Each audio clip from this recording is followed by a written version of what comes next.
Starting last year, I've been doing the Nothing is Scary rebeat arc, which is basically where I am attempting to rebeat every single demon I have completed. And I'm happy to report that I have rebeat every single one of the demon difficulty platformers. Because of that, I thought it'd be fun if I ranked every single platformer demon I've completed on a Google Sheet. The levels were not ranked manually. The levels were ranked based off of a set of 3 different criterias. I gave each level a score from 0 to 100 based off of decoration, gameplay, and originality. Using the scores I give these 3 criterias, I am able to get an average overall rating for each of these levels. Using that overall rating, I can rank these levels based off of this criteria. Because I'm doing it this way, there might actually be some situations where I don't even fully agree with this ranking. However, I thought it'd be a more fun way to do this. In order to make this ranking more accurate to my opinions on the levels, I have skewed it so that enjoyment and gameplay count for 40% of the score, originality counts for 15%, and deco counts for 5%. The reason I've done this is pretty simple. I think that gameplay and enjoyment are way more important than originality and decoration, but I still feel that the other 2 things matter as well, so yeah. Shout out to Technical and Multiverses. As you could probably assume, that's exactly where I got this idea from. One final disclaimer I'll give is that 0 out of 10s, while possible, are very rare, and the only time you'll run into a 0 is if I'm basically saying that the thing does not exist at all. So a decoration score of 0 would mean the level has no decoration. A gameplay score of 0 means that either the level has no gameplay, or that the level's gameplay is so brain dead that you don't even need a copy of the game to get the experience of playing it. Yes, I say that because there is actually a level that has that happen. And finally, an originality score of 0 implies that the level is 100% plagiarized and has no unique ideas. Other than that, this is a pretty normal ranking. I just felt I'd clarify that because, yeah, 0s are incredibly rare. That all being said, with the intro out of the way, let's get into the ranking.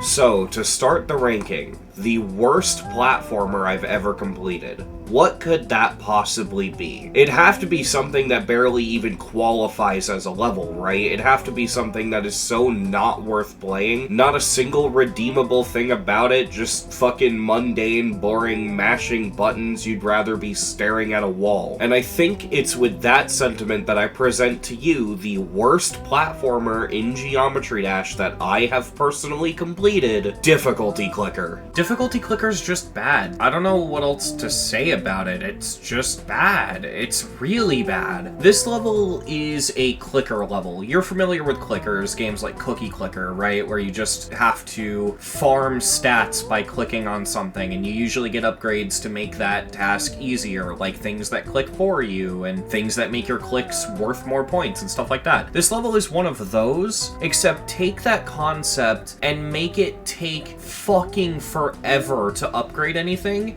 and now make it so the upgrades are nearly worthless. At the end of the day with this level, the goal is to get 1,000,000 points, and the problem with that is it takes so irrationally long. This takes roughly about 45 minutes to beat, and because there's so little upgrades and so little assistance, this level basically just amounts to 45 minutes of spamming a button the entire time you're playing. You'll notice that I gave this level a 0 in gameplay, and the reason I've done that is because, in my opinion, this level really doesn't have any gameplay.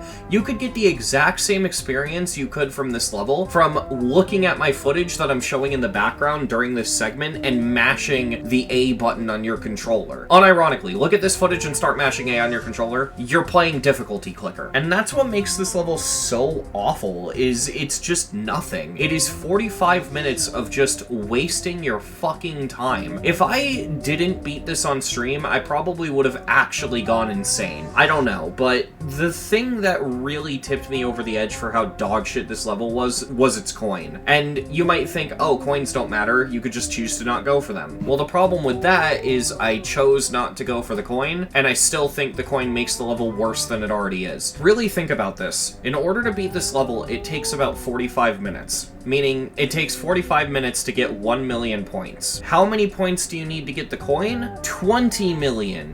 which means in total, if you're getting the coin, you need to score 21 million, which takes around 5.5 hours. Can you imagine 5.5 hours of this? Granite is genuinely just a piece of shit. I've never seen a level this boring in my life, because it's not bad to play. It's far from it. It's pretty straightforward and fine. It's just, it puts you to fucking sleep. This level is nothing. It is not worth playing at all. You barely feel like you're playing a level. It feels like you're just kind of sitting there waiting for the level to end. It's like an auto level if you had to click at a steady pace to keep it going. I don't know how the fuck anyone could even consider justifying this level. It is horseshit. And just imagine if Just Shapes and Beats was just the same boring attack over and over and over for like 4 minutes. And that's this level. It is just the same repeating pattern over and over and over again. Making matters worse, this is a long level and there are no checkpoints. And because of that, when you die, it is very frustrating. Normally, in cases like that, oh, you just have patience and that's it, which I agree with. The thing about a level of that nature is that you have to make sure that the entire level feels fair and feels fun the whole way through. This level already fails at the fun aspect, like I said, it's boring, but in terms of fairness, there are these annoying pellets that fall from the top to the bottom of the screen, and once they start falling, they basically don't stop the entire duration of the level, and the one time the level changes things up, which it only happens like twice throughout the entire level, there's this part where there's this spinning propeller and you have to spin around the screen like 2 times, and you can get into situations where you're right up against the top of the screen, you literally have to be, and a little pellet can just come down and snipe you because you have no time to react. It's very frustrating, and because of that, I genuinely think this level is worthless. Like, I would not recommend this level to anybody. It has a 1 in decoration because Just Shapes and Beats levels usually look way better than this and usually have a lot more visual effects and have a lot more going on. This is just flat white circles on a flat background. There's nothing special going on here. There's no real notable effects. There's nothing. It's boring. The originality, it's not very original. Well, this is the oldest Just Shapes and Beats level I've completed as far as I'm aware. It's just that, a Just Shapes and Beats level. And usually, when you're making a Geometris level based off of a game, you want to put your own spin on it. Like, if you were remaking, I don't know, Celeste, the appeal would be you'd be making your own Celeste level, right? Not only does this barely even qualify as a unique Just Shapes and Beats stage, because it's barely a stage at all, you're not fucking doing anything, but on top of that, it makes Just Shapes and Beats look worse by comparison. Like, if someone were to play this level, there's a legitimate chance that it might make them think that they don't like Just Shapes and Beats, because it is a level based off Just Shapes and Beats. And I legitimately think that if your platformer level's based off a game, and it actively makes the player want to play that game less, you fucking failed. Think of those old NES games where basically all they were like 4 stages, so in theory the game is really short, but we can't have that, so they make the game as difficult as possible so that those 4 stages take as long as possible. Yeah, that's this level. I think there might be a little more than 4 stages, but that's basically the core idea with this level. It is unnecessarily difficult, but so short that it rounds out to being an easy demon, which I fucking hate when platformers do that. But also, this is one of those levels where a bunch of objects move on a cycle that you need to land on, and the cycles are way too fast, and a lot of the times you have like a robot jumping onto platforms that are moving, and if you stand on them too long, they launch you into the sky, and they move like this.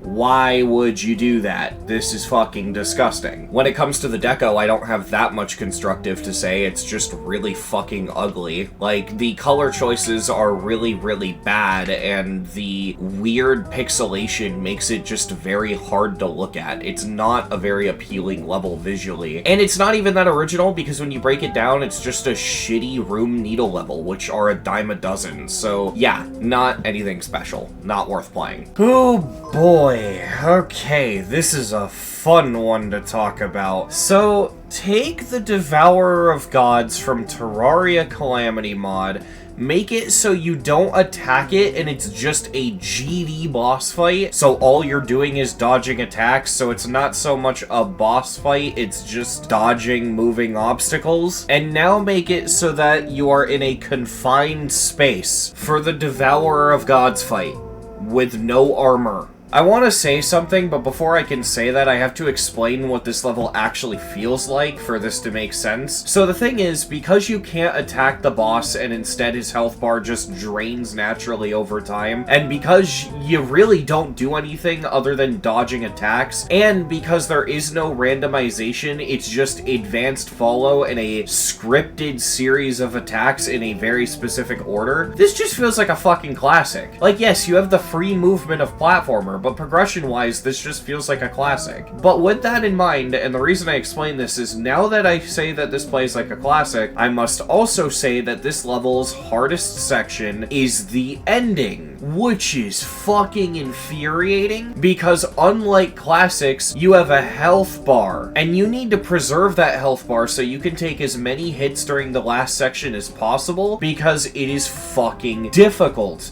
The only problem, remember earlier when I was explaining what this was like, and one of the things I passively mentioned is that it felt like you didn't have armor? Yeah, that's not a joke.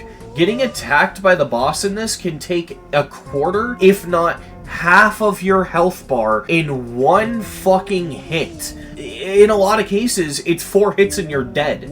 Which sucks when you have sections like this, where it's basically just half block gap straight flying. This fucking sucks. Like, this is awful. Fun fact, this level is so infuriating, it almost made me give up on beating every easy demon. That's how awful it is, because this legitimately made me doubt my abilities as a player. Not because it's difficult, but because it's poorly designed. This one's short and sweet. Infiltration by King Eggplant is a generic room plat that just happens to suffer from its own difficulty. This level is way too hard, and it's kind of weird because it's rated Easy Demon. I personally think this is harder than Easy Demon difficulty. This level is fucking absurd, featuring some of the most insane dash orb timings, and most egregiously, evidence that swings should never be added to platformer. Yeah, fuck this level. First of all, to establish this, there's a whole subset of auto-scroller levels called temple levels. What are temple levels? Well, they're not the Michigan levels. In this case, temple levels are just auto-scroller levels, but in a generic pixel art style depicting like a brick temple. That's really it. And other than that, there's nothing unique about them. They're just more auto-scroller levels. This one ranks a lot lower than the others, though, for 2 reasons. First of all, there's this massive fucking filler gameplay section before the part that's actually hard. Like, if anyone struggles with anything before the auto-scroller section in this level, I'm gonna be very confused, because it is basically filler. It is completely free. The problem with that, now your auto-scroller speedrun level has a section at the beginning that's filler but fluffs out the level, and also makes it so that the timer doesn't reset when you die. Thanks. Really appreciate it. The other, and arguably way more important reason this level is so low, however, is its double jump gimmick. This level halfway through the filler section gives you a double jump, and the problem with this double jump is that when you're doing the auto-scroller section, which mind you, the whole point is that you have to rush through and do it quickly, it is very easy to click and activate the pink jump ring instead of buffering a click on the ground like you probably mean to do. What this means is that you might run into a section where you jump, and then you want to land on the ground, jump again, and then activate your double jump, but because you clicked a little bit before you touch the ground, you just activate your double jump, you don't do the double jump in the air, and you immediately die.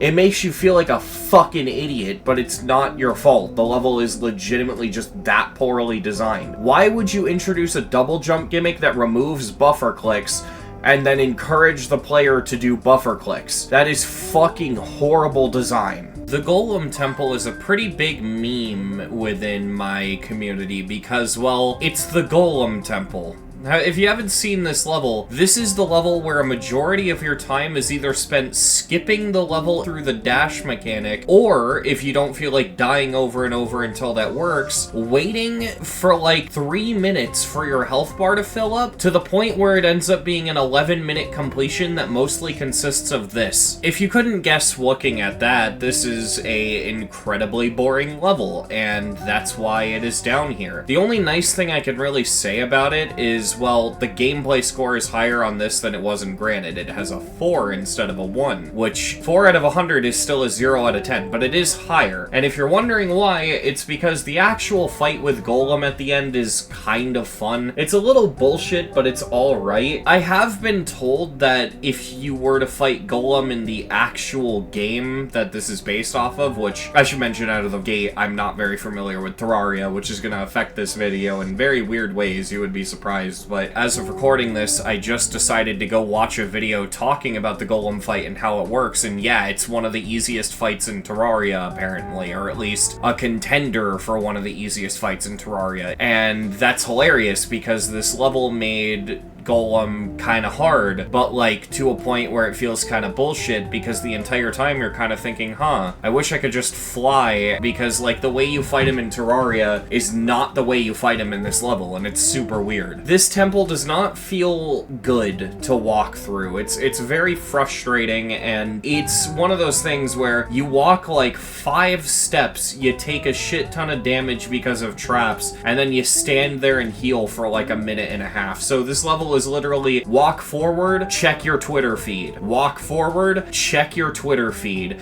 And then, thankfully, and this is the one thing I gotta give this level, you hit a checkpoint before Golem. It's nice to hit that checkpoint and be like, alright, thank God that shit's over, and yeah. I like the Golem fight itself, but it'd have been way nicer if this level just started at the fight and didn't make you walk through this stupid fucking temple, because it absolutely destroys any chance of this level being enjoyable. And also, I don't even think the level looks that good. While Golem looks somewhat faithful to how he looks in Terraria, the rest of the temple just looks like a generic GD pixel art level. It doesn't look like it was done that well at all. The enemies look really out of place and clash with the art style of the objects in the cave, and yeah, I don't know, I just don't think it looks very good. R-Type is a pretty basic remake of the arcade game by the same name, and honestly, this is pretty boring to talk about. The thing that makes this so bad is the fact that the enemies can shoot up or down, but you can't control your left or right movement, so you basically have to have this 4th dimensional foresight to kill the enemies that are on the top and bottom of the screen before you end up sitting on top of them, because yeah, you're basically guaranteed to get hit by these fuckers, and it's really annoying. I'm kind of surprised this level is as low as it is, because don't get me wrong, this level should be low, but there is some fucking abysmal dog shit above this level, and I personally would put this higher, but I think mainly my gameplay score is what held it back here. Oh my god, this level sucks to play. Don't get me wrong, there are some cool parts. I really like the maze part, but most of my issues with this level come down to the fact that it feels incredibly dragged out, and the fact that the speedrun section exists. Endless Tower is a level that should not be this low, but there is something that lowered it that we'll get into in a bit. But on the surface, it's a pretty typical, ordinary, dare I say, kind of good platformer that unfortunately ends with an auto-scroller section, which at this point you all know how I feel about those. Yeah, the reason this level's so low has nothing to do with the level itself. It's a weird bug that might not even be the level's fault, it might be GD's fault, but this level is insanely unstable, and it just crashes at sheer random. The fuck? Oh!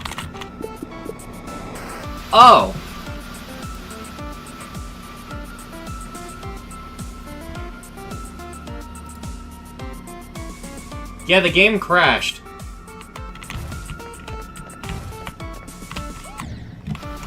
Oh, I see. What? What the fuck? It crashed again!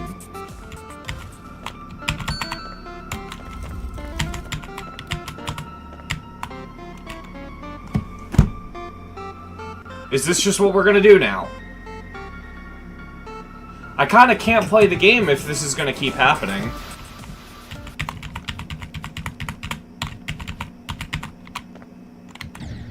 Okay. Nope, it's not the song. We crashed again. Why?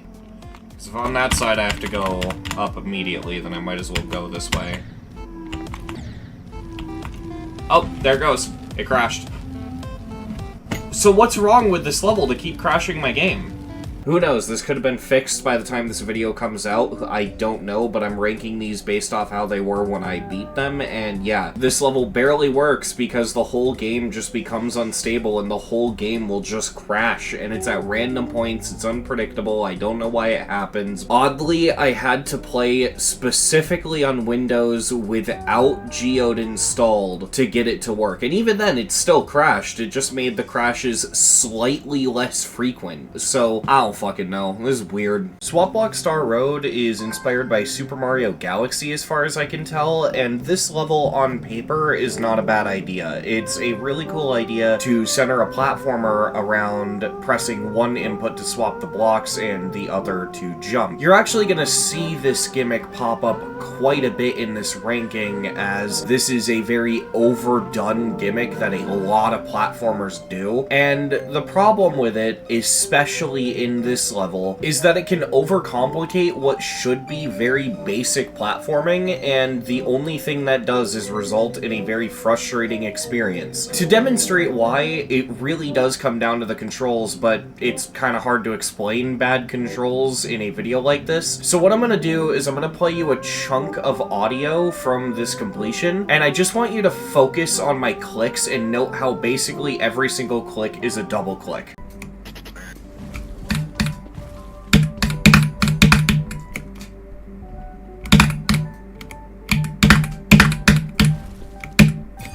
There we go. Oh my god. Some of you may have heard those clicks just now and not immediately understood the problem, because double clicks are not inherently bad by themselves and are pretty common in classic levels. So a lot of you might have heard that and just thought, oh, that's not bad, I just gotta double click all the clicks. But what makes this really bad is that a lot of the double clicks are timed and are specific, and you have to do one click before the other, and not everything is a double click, and so you just need to overthink every single jump in what would basically just be a normal section. Sections like this become unbearable when you have to constantly focus on what's a double click and what's not, and then you factor in the fact that in platformer, two-player levels just kind of don't control well. I don't know how to explain this issue, but it's like, depending on your control scheme, they control completely differently and horribly. Like on keyboard and mouse, I have this weird issue where oftentimes the only button I can jump with is W. The only problem is that I move with A and D, so I have to kind of reach my hand over and jump with the W key while doing the secondary jump with spacebar, and it just fucks up my hand. I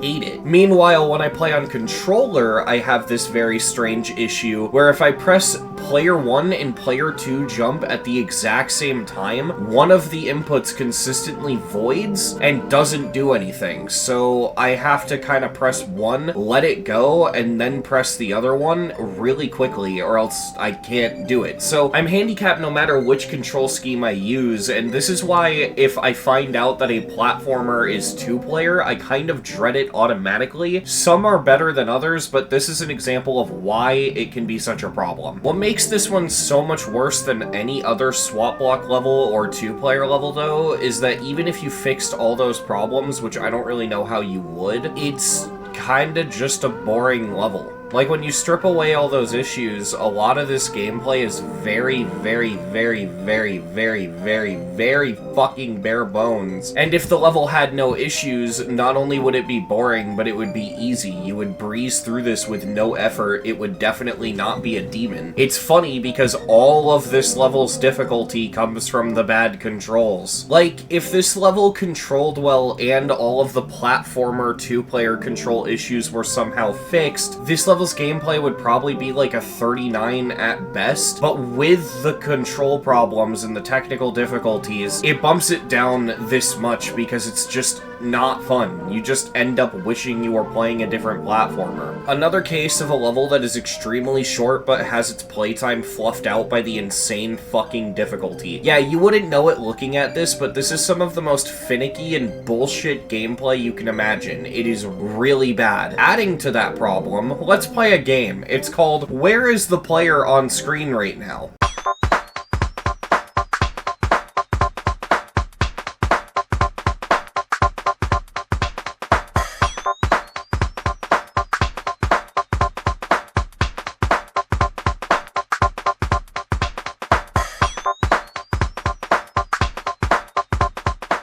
If you couldn't spot it, I'm this tiny little black silhouette right over here that you can barely fucking see. And while this isn't the level's entire problem, it adds to it a ton. It makes the level a lot more frustrating. Spaceship Stroll is an auto-scroller level, and it's such an unremarkable auto-scroller level that I'm barely gonna talk about it. If you really want to know, it's a very generic, very boring auto-scroller level, and the thing that has it this low down is that it is not original. At this point, these auto-scroller levels were a dime a dozen, and the gameplay is awful because the auto-scroller is so strict that a single mistake can completely kill your run. The only saving grace is that the level is not that long, so you'll probably beat it very quickly. This level almost feels like a filler completion, like you just kind of do it and then you never think about the level again, and that's all I have to say about it. It's not remarkable. I want to use this as a jumping off point to talk about this genre of level as a whole, because it's gonna come up again and again, and no matter how high a speedrun level ranks, that's only because I found it tolerable, not because I like it. These levels, alongside speedrun levels, which are the same thing except instead of auto-scrolling, there's just a timer, so you have to do the level as fast as possible. Yeah, so these two genres of levels fucking suck,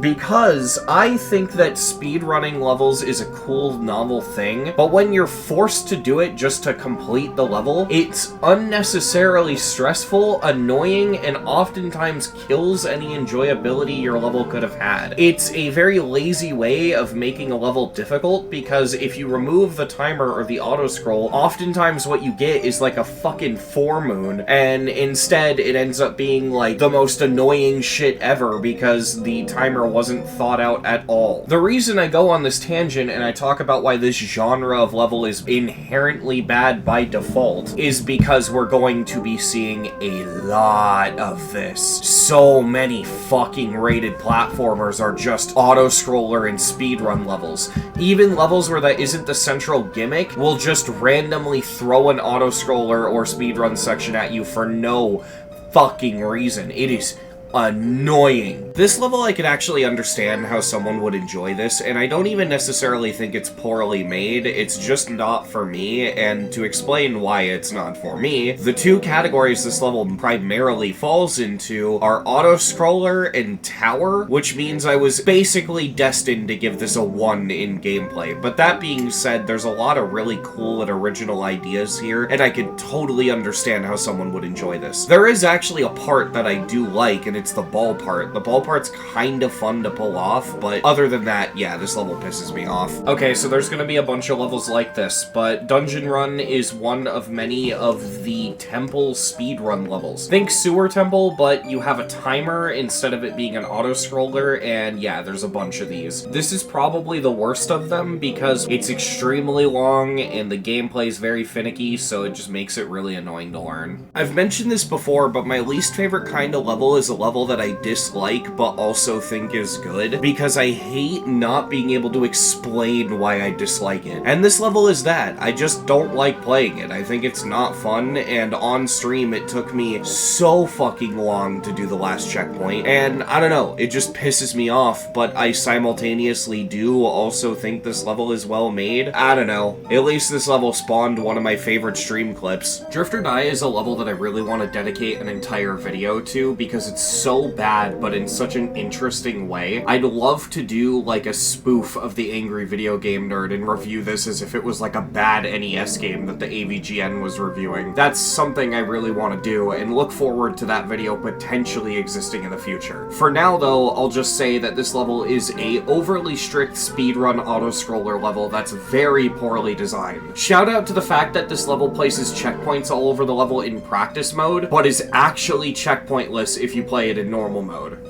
Fucking beautiful. I'll be honest, at this point, I can't tell the 3 Touhou boss fight levels apart, aside of one that I only know the distinction of because it's so easy that it ends up not being annoying. Not because it's not bad, but because it's so free that there's no point in getting annoyed. Unfortunately, this is not that one. If I remember correctly, this one has the worst gameplay of the 3, and that's why it's so far down. But again, all 3 of these are just a blur to me because they're the exact same. I fucking hate this style of gameplay in general. general, but even if I didn't, the 3 Touhou levels have this one obstacle that drives me fucking nuts, and basically there are these little balls that you have to fly around, which in and of itself wouldn't be an issue, but they seem to move directly in front of you. I have taken to likening it to the traffic from GTA 5, where it'll just swerve in front of you specifically to fuck you over. It's really annoying. Yet another generic-ass swap block level that's not worth talking about and is uninteresting in every way, except for the note that this level decides to swap the blocks twice per second.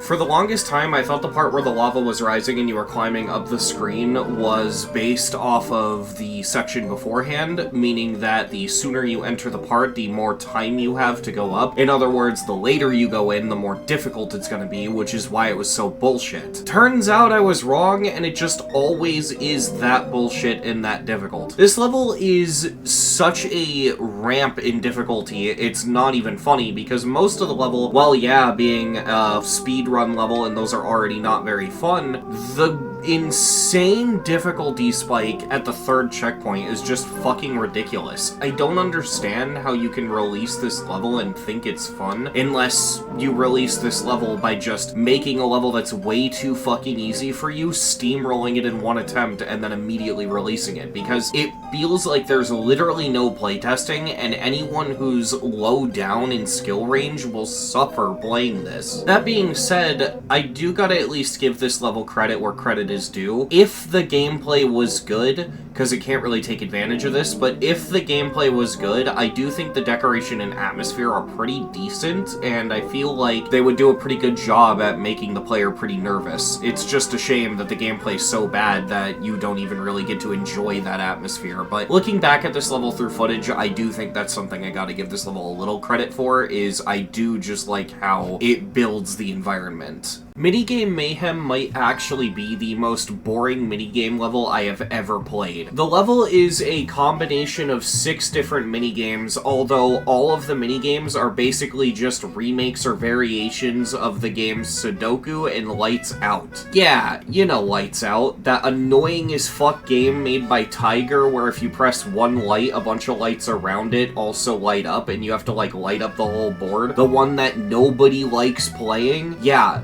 that's this level. It's just a bunch of variations of that where they do a bunch of shit to make it even more annoying than it already was. And when you don't get that, you basically just get shitty versions of Sudoku. I gotta ask, who wanted this? That's all I can really think to ask.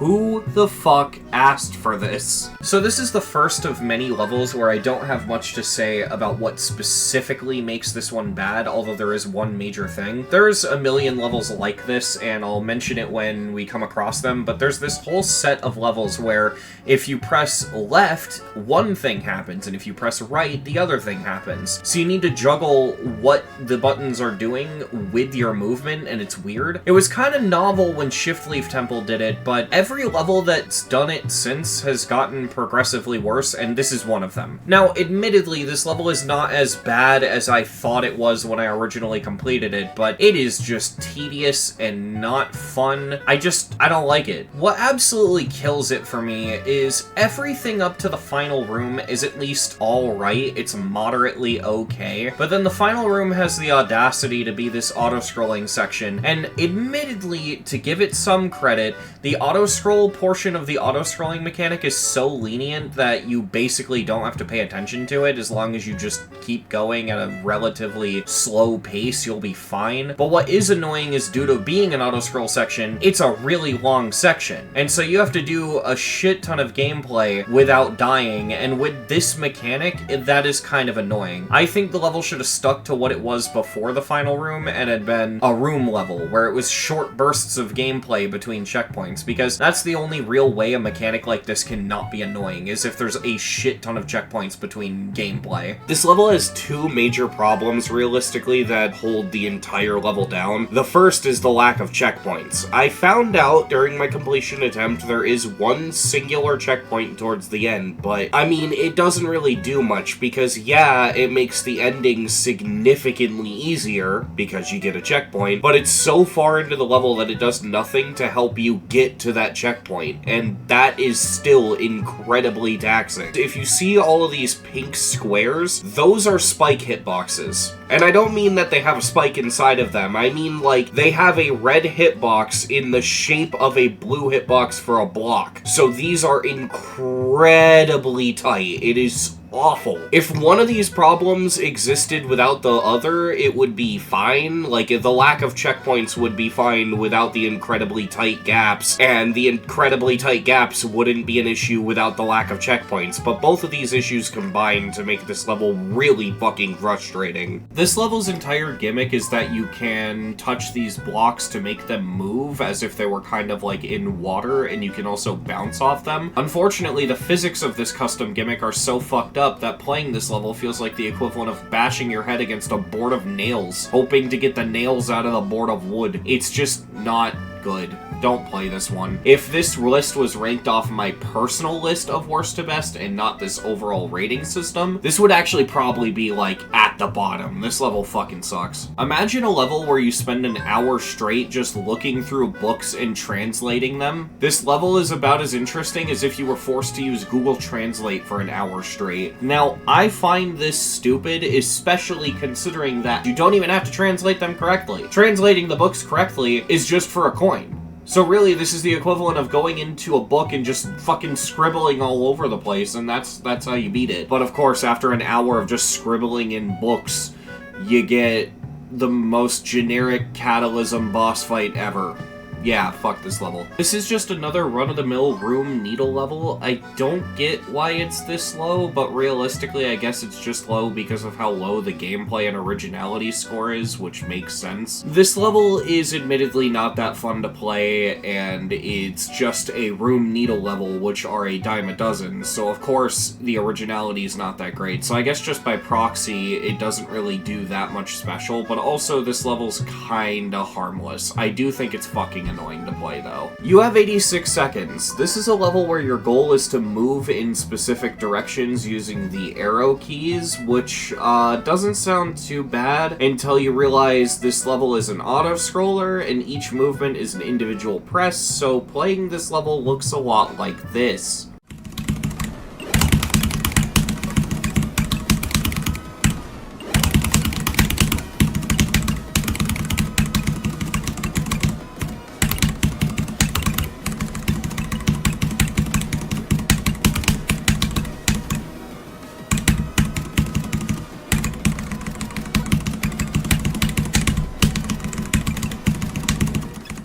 And to clarify, because I feel like I didn't do a good job explaining this, it's not that you can just spam with one button. You can't just, like, alt spam, because if that's the case, you could just do this, and it'd be easy as shit. No. You have to press the direction you want to go in. So, like, if you want to go up, you have to press up. If you want to go left, you have to press left. And if you want to go right, you have to press right. So the movements end up looking a lot like this.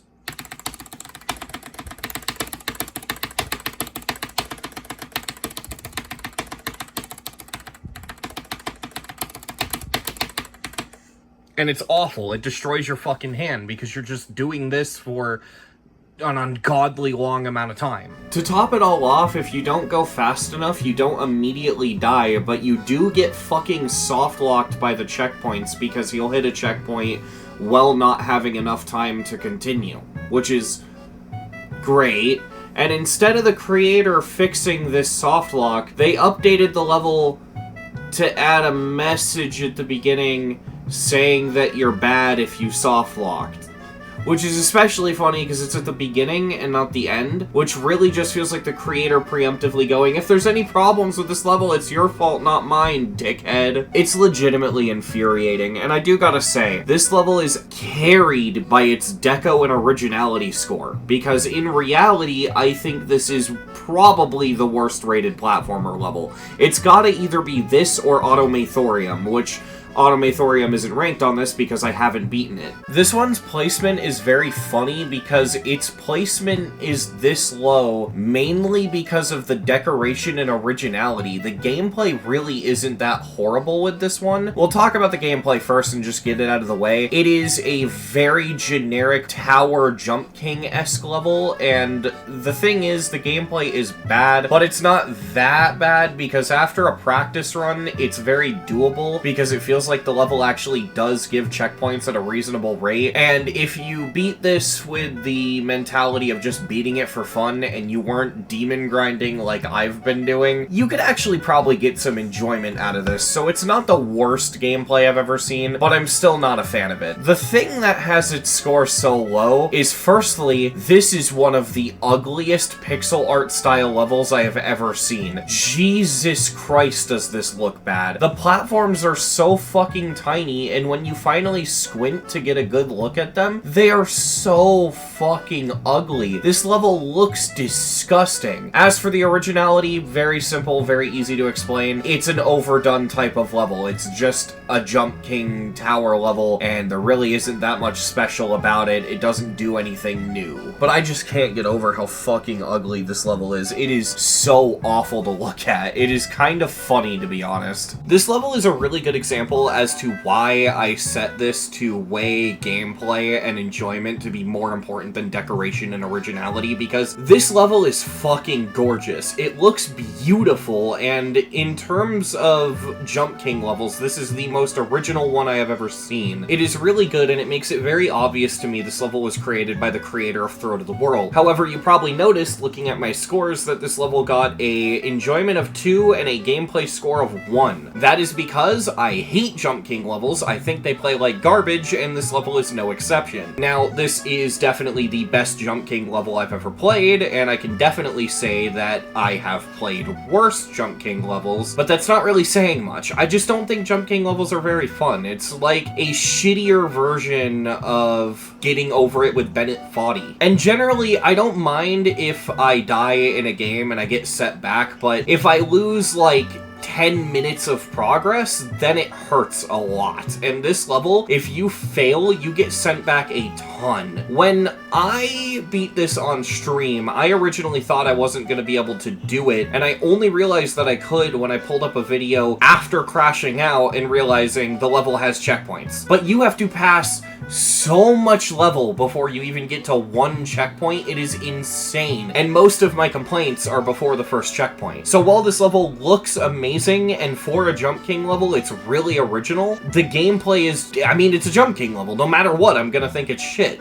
I just hate these kinds of levels. You could make a genuinely good Jump King level, and I will not like it because it's a Jump King level. That's just what it comes down to. Despite this level having a gameplay score of 4, I actually do genuinely like this level and appreciate it. It just has a score of 4 because the difficulty spike at room 666 and then on rooms 1800 and up are fucking miserable, and the entire reason this went from a level that could take around 4 hours to taking me 10 hours. Shout out specifically to the rooms Stars, Excruciating Pain, and Torture for being some of the biggest time sinks of the stream. These rooms fucking suck. But if you ignore all of the stupid shit in the level, it actually does a pretty good job at teaching you high-end, difficult platformer stuff, to the point where shortly after I beat How to Platformer, I was able to beat I Wanna Be the Guy, so yeah, that's pretty cool. So funny thing, I googled the name of this level, Panapap, to see what the fuck it means,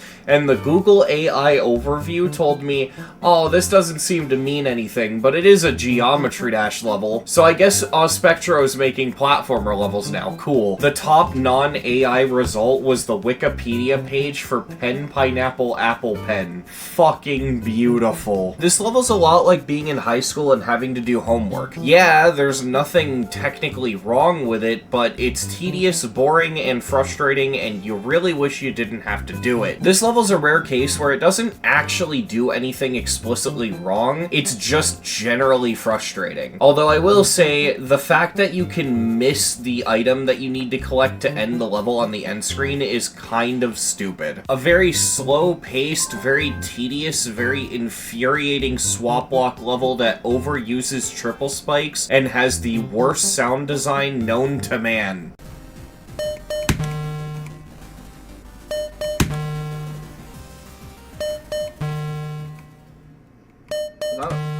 That's very short. Oh my god, does the beeping not shut up past the level? Oh my god, it doesn't shut up. This is maddening.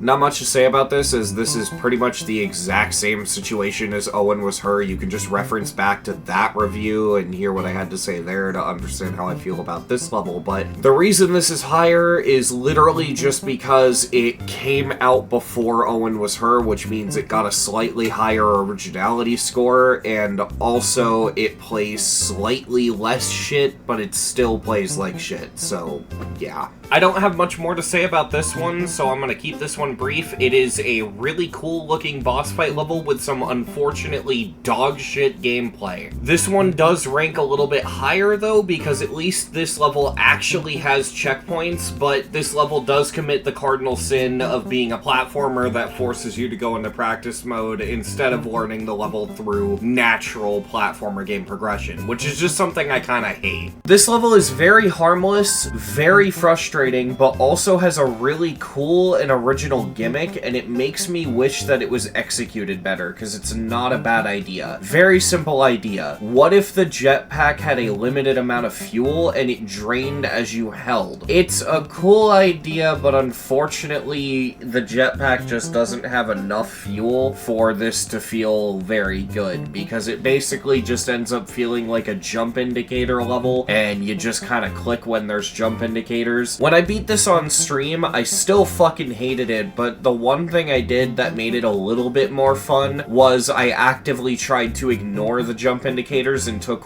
weird offbeat paths. I don't think I was able to do it that much, but I basically just pretended there were no jump indicators, and that made it a little bit more fun, but it only did so much, and this level still really sucks to play, which is sad because it is genuinely a really cool idea. Perigee is bad in an incredibly boring way, to the point where I don't really want to talk about it that much. The gameplay is just repetitive and boring. You're just doing the same thing over and over again, which wouldn't be an issue if the gameplay was okay, but again, this level in the most uninteresting way is just so unfun that you don't really want to sit here and do it over and over again. Not much to say here, just another swap block level. The blocks swap way too often, which makes it annoying to play, but other than that, it's boring and not even worth talking about. So yeah, this level's pretty low and has a pretty low score, obviously, but with this one I want to actually say that I don't hate it that much. I think it's pretty okay. It's low because its gimmick has a major flaw that makes the level very frustrating to play, but I actually find this level kind of charming and I do like its idea a lot. Basically, the idea of this level is that you touch these little buttons and it makes the dash orbs rotate, so you need to solve puzzles to position yourself and the dash orb in the right place to where you can exit the level. I don't think it's a bad idea. I think it's really cool. I just think the execution was a little bit sloppy. First of all, the button is fucking huge, and on top of it, it being a button at all on the platforms is kind of frustrating, because what will often happen is a mix of two things. First of all, you'll struggle to get on or off the button, making it very hard to position the dash orb where you actually want it and then not accidentally rotate it later. And secondly, more importantly, the dash orb, when you actually press the button, rotates way too fast, which makes it kind of annoying to position it where you need it. And these seem like minor flaws, but they kind of ruin the level. They make make it very infuriating, because you'll be sitting there trying to position the dash orb at a doorway, and you'll be in a spot where you can't get back to the button if you jump off and fuck it up, so you just kind of gotta do these weird little micro adjustments to make sure everything's where you want it, and you'll kind of find yourself jumping on and off the button like rapidly to just barely inch it into the right spot. It just ends up being a really finicky, very unfun level. I do want to say that this level could very easily have its score increased by a shit ton if they just make the dash orb rotate a lot slower. Significantly slow down how fast the dash orb spins, and you actually have a pretty alright level. A level themed around Donald Trump's wall. The theming is executed well, but that's not a good thing, because I don't like this level's theming. Now, if you could get past the theming, is the gameplay at least good? Well, no. Because it's basically just an over-glorified, shitty auto-scroller level. Just not good at all. Similar to Not Cyanophobia, this level suffers from the exact same problem. It's another gimmick auto-scroller type level where you can click in the air to do an action. In this case, it's kind of like you perpetually have a black orb inside of you. It's the exact same problem. You can't buffer orbs, and yet there are orbs that would be way less annoying if you could buffer them. So yeah, very similar situation. Unlike Not Cyanophobia though, I really like how this level looks. It's got such a good sense of humor, it looks generally good. It's got like a little joke in it that I like about rotating your screen to make upside down parts easier. It's funny. I do like how this level looks. Yeah, gameplay wise it suffers from like the exact same problem. A pretty basic needle level that wouldn't be so bad if it wasn't for the fact that all the jetpack gaps are ridiculously tight, and this level plays with arrow trigger gameplay, which something I should probably establish right off the bat. I always will hate arrow trigger gameplay because of what it does to the controls. It inverts them and fucks with them, and God forbid you're on a wall where up and down movement is translated into left and right inputs. It's just never good. Because of that, I was always predisposed to not liking this level, and the tight jetpack gaps definitely don't help, but this level isn't that bad. I can definitely tell that a lot of effort went into making this, and it is well made. I just do not like its gameplay.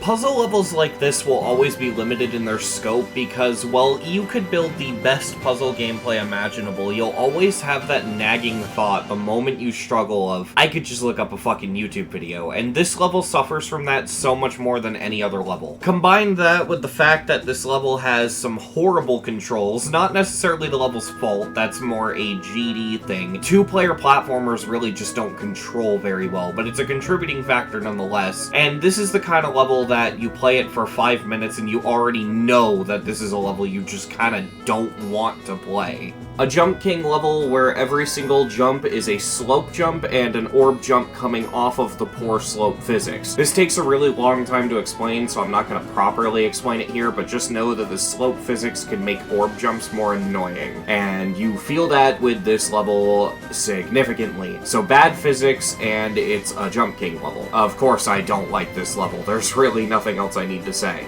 This is an extremely funny one to me because its problem is extremely basic and I can explain it in less than a sentence. It is a speedrun level that forces you to beat it in 60 seconds. Any level that forces you to speedrun is automatically bad, in my opinion, as I've probably established at this point in the video. I think it's kind of funny because while I normally don't criticize or make fun of level creators, and I do have a ton of respect for the creator of this level, at the same time I gotta point out that he commented on my completion of 60 seconds, basically saying I can't call him out for the timer being too tight when the world record is 18 seconds faster than my run. Which is a lot like saying you can't criticize a video game just because it has top speedrunners. Now, the only reason I bring this up, and the only reason this is funny to me, is because this shares a sentiment a lot of people seem to share whenever holy fuck, that's a tongue twister.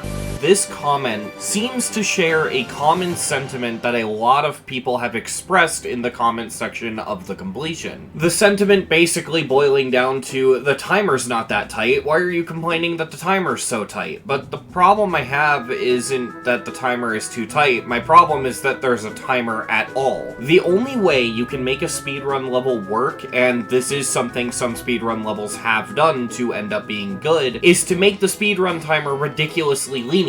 That's the only way. Make it so that the level isn't hard to complete, because the whole problem with putting a timer in my eyes is that you're just taking the laziest possible approach to taking a 4 moon and making it a fucking demon. The gameplay in 60 seconds is brain dead easy. It's only hard when you rush through it, and that makes it incredibly frustrating, because you're forced to rush through it. Here's a tip to anyone making speedrun levels. First of all, don't, but if you really feel like you want to, here's how you make the speedrun level good. There are 2 things you need to do. Give the casual player, and I'm not talking about task perfect runs, I'm talking casual players, give them about a 7-second window of leniency so that they have room to mess up a few times during the run. Do not expect a perfect speedrun out of them, basically. And secondly, build the gameplay around the fact that they're going to speedrun. Like, you want to build an environment in which the player can just keep going. You don't want to go too far in that direction. You don't want it to just feel like a classic in platformer where they're constantly holding right, but you don't want to put a bunch of stiff obstacles in place where it feels like they're constantly having to stop and bonk into things. You want to have sort of Sonic the Hedgehog-esque level design where you can just keep going.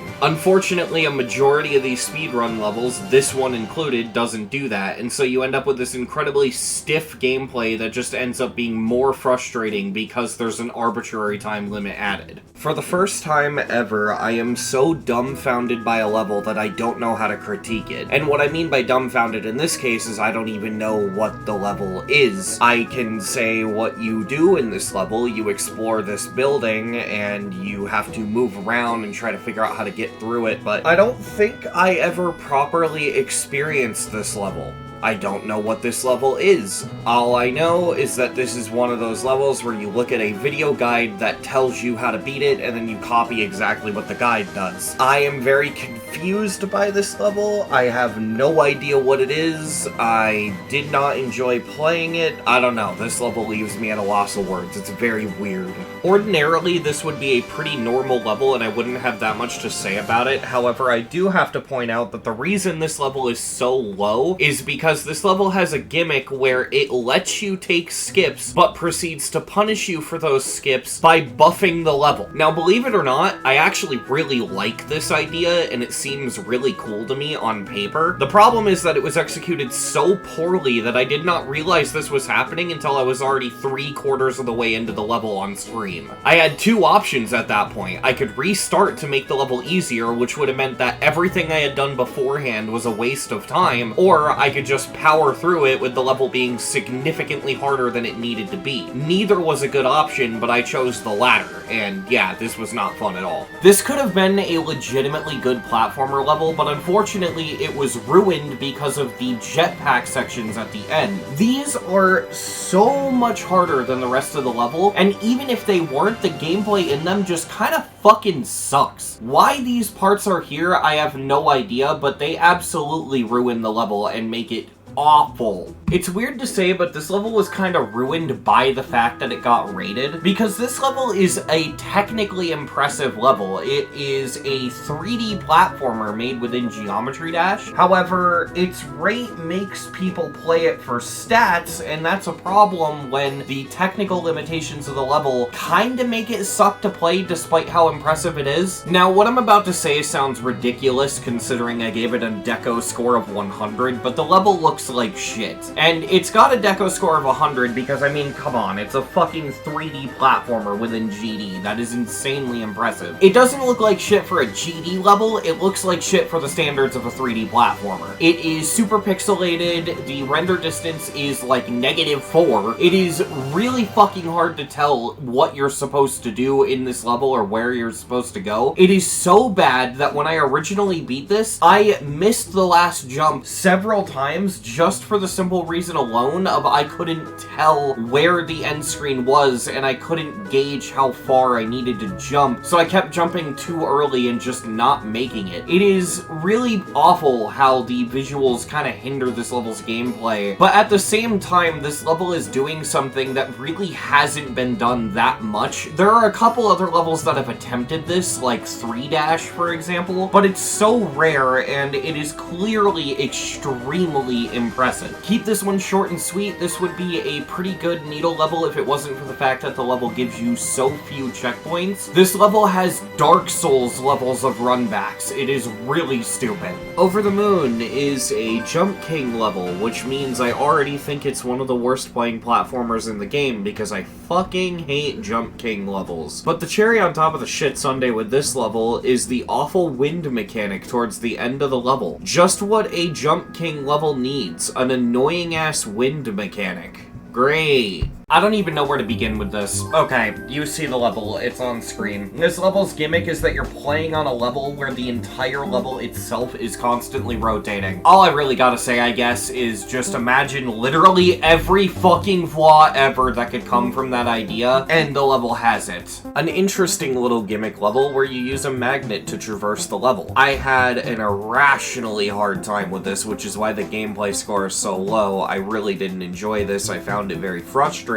However, if I ever play this level again, I think the gameplay score for this could be raised and this level could be moved up, mainly because I think looking back at my footage and looking back at my completion, I think I might have just not been playing this correctly. See, you can jump for a brief moment of time after magnetizing to things, and later in the level there are these saw blades where you can magnetize to them, but you die if you touch them. And I think what you were supposed to do is magnetize yourself to the saws and then jump right before you touch them, but I never figured that out, so I started doing some weird-ass movements and not doing it correctly. Obviously, this is based off my experience. My experience with this level, the gameplay was kind of questionable, but it might have literally just been questionable because I did it wrong. So just keep that one in mind. This one might be updated in the future. Good idea, bad execution. The idea of this level is that you can basically click in the air whenever you want as the spider and it'll still teleport up or down, which is a cool idea on paper, but the problem is when you do that, you can't buffer any of the orbs and it makes a lot of the gameplay feel generally very stiff, which leads to an overall frustrating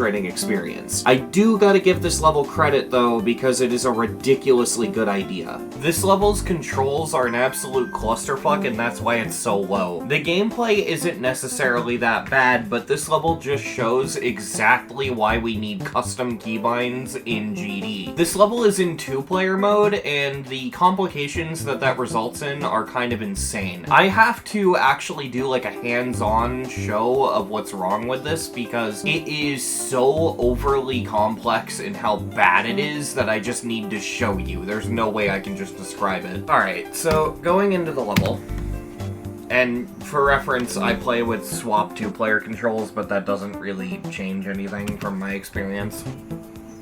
So, you go into the level, and this is kind of the way it controls, right? So, left and right move the object. Up does nothing. So that's already kind of weird. So you move with A and D, and you jump with W. Now, ignoring the gimmick of the level, moving like this already sucks because, you know, you're probably used to up arrow or space bar and moving like this. So having to either jump left-handed or move your hand over here and, like, do this already really sucks. But then you gotta kind of combine that with the fact that you have to move these, which later in the level you get to scenarios where you have to jump while moving the block, so you kind of have to use your left hand, and you combine that with just how fast-paced the level is, and this fucking sucks. It is nearly unplayable. There is an option earlier in the level that lets you change the controls, but I didn't know about this. And even then, you still have to jump with the W key. This just makes it so that up swaps it back and forth rather than you being able to control what direction it goes in. And then you think, alright, well what if I plug in a controller, right? And you'd think that would solve the problem, because controller tends to play better. Well, here's how that plays out. A is jump, left and right on the right joystick is moving the object. So you have to kind of claw hand this, and it's like, it just doesn't feel good. So, naturally, on controller, let's try changing the controls. And then if you do that, left bumper becomes swapping the blocks, which finally gives you some decent controls. But keep in mind, I didn't know about swapping the controls even being an option, so having to go through all of that just to make it work is insane. So yeah, this level has a serious problem with its controls, and if I'd have known about use controller while also going into the settings and swapping the control options, maybe I would have had fun with it, but I had no clue that was even an option. I find this level incredibly sad and disappointing because, dude, the idea of Serpunge making an ice-themed platformer is everything I want. It sounds awesome. The guy who made Insanity and Verity and Destroy the Level, this guy is gonna make an ice-themed platformer. Unfortunately, this is one of the worst platformers I've ever fucking played. The gimmick of this level is that you're constantly going down slopes with ice physics and you have to jump and survive, and it sounds simple and it could have potentially worked maybe, but I don't see how this couldn't have been anything but annoying. Making matters worse, however, the gameplay just straight up sucks, and while they did attempt to zoom the camera out, it's still really hard to see what's coming up. Making matters worse, this is one of those levels where the hardest checkpoint is the final one. It took me 26 minutes to get to the final checkpoint. By the time I beat it, the timer hit 1 hour and 58 minutes, just under 2 hours. This means out of the full 1 hour and 58 minutes that I was playing the level, an hour and a half of it was just on the last checkpoint alone. That is ridiculous. It's not enough for the level to have an awful difficulty spike at the end. No. This level needs to be awful to play while having a difficulty spike at the end. There's basically no reason to want to beat this other than the fact that it's made by Serpunge and it's a popular platformer. As far as I'm concerned, this level just has nothing going for it, and I will say I do like its theming and its deco. I think it does the ice theme well visually, but it's horrible in every way aside of that, and it's just not worth playing. What would have otherwise been a really cool puzzle platformer with some really interesting arrow trigger gameplay was ruined by the fact that it had a speedrun section forced in at the end. There may or may not be a lot of platformers going forward that can be described in this exact way. I find this level exhausting to talk about because not only is its gimmick kind of stupid, the idea that you have to do every single bit of the level incrementally on a timer and you have to like unlock it by having the level send you back through things to hit switches. I guess it could be done well, but it wasn't because of this level's main flaw, the fact that the timer is always so fucking strict on everything. All that could be forgiven if the level was at least consistent, but all of the platforms have really odd and jank hitboxes where it feels like you can kind of clip into things and fail jumps artificially, which just generally makes the level very frustrating. This level has one very simple problem, and I'm just gonna cut to the chase and immediately state this level's problem. You don't control your left and right movement in a platformer. Yeah, so this level, you automatically move, and the only way to change your direction is to hit a wall. Big surprise here, but the only way you could make this level good is if you make it so you could control your left to right movement, because this shit is not fun. This level's just bad. It's not fun at all. It's borderline cancerous. It's a tower level, which means I already don't like it, but they made the weird choice of making the player the ball, but not letting them flip gravity and having them jump anyway, which I don't understand. There is a small chance that you can flip gravity and skip a decent chunk of the level. Like, you could just bug out the level and flip gravity, which is really nice, but other than that, like, I don't think it plays very well. I hate that one of the hardest clicks in the level is the last click inside of the tower. It's just very annoying. This level is extremely infuriating, and rather than explaining why, I could just go ahead and play this clip right here.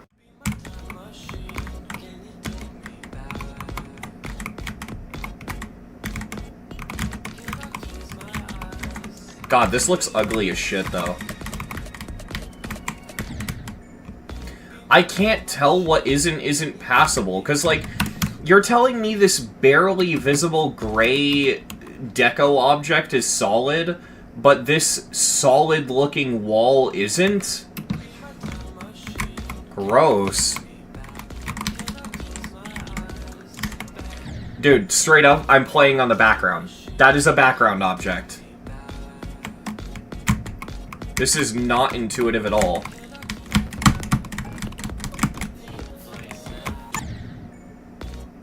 What the fuck? That didn't count?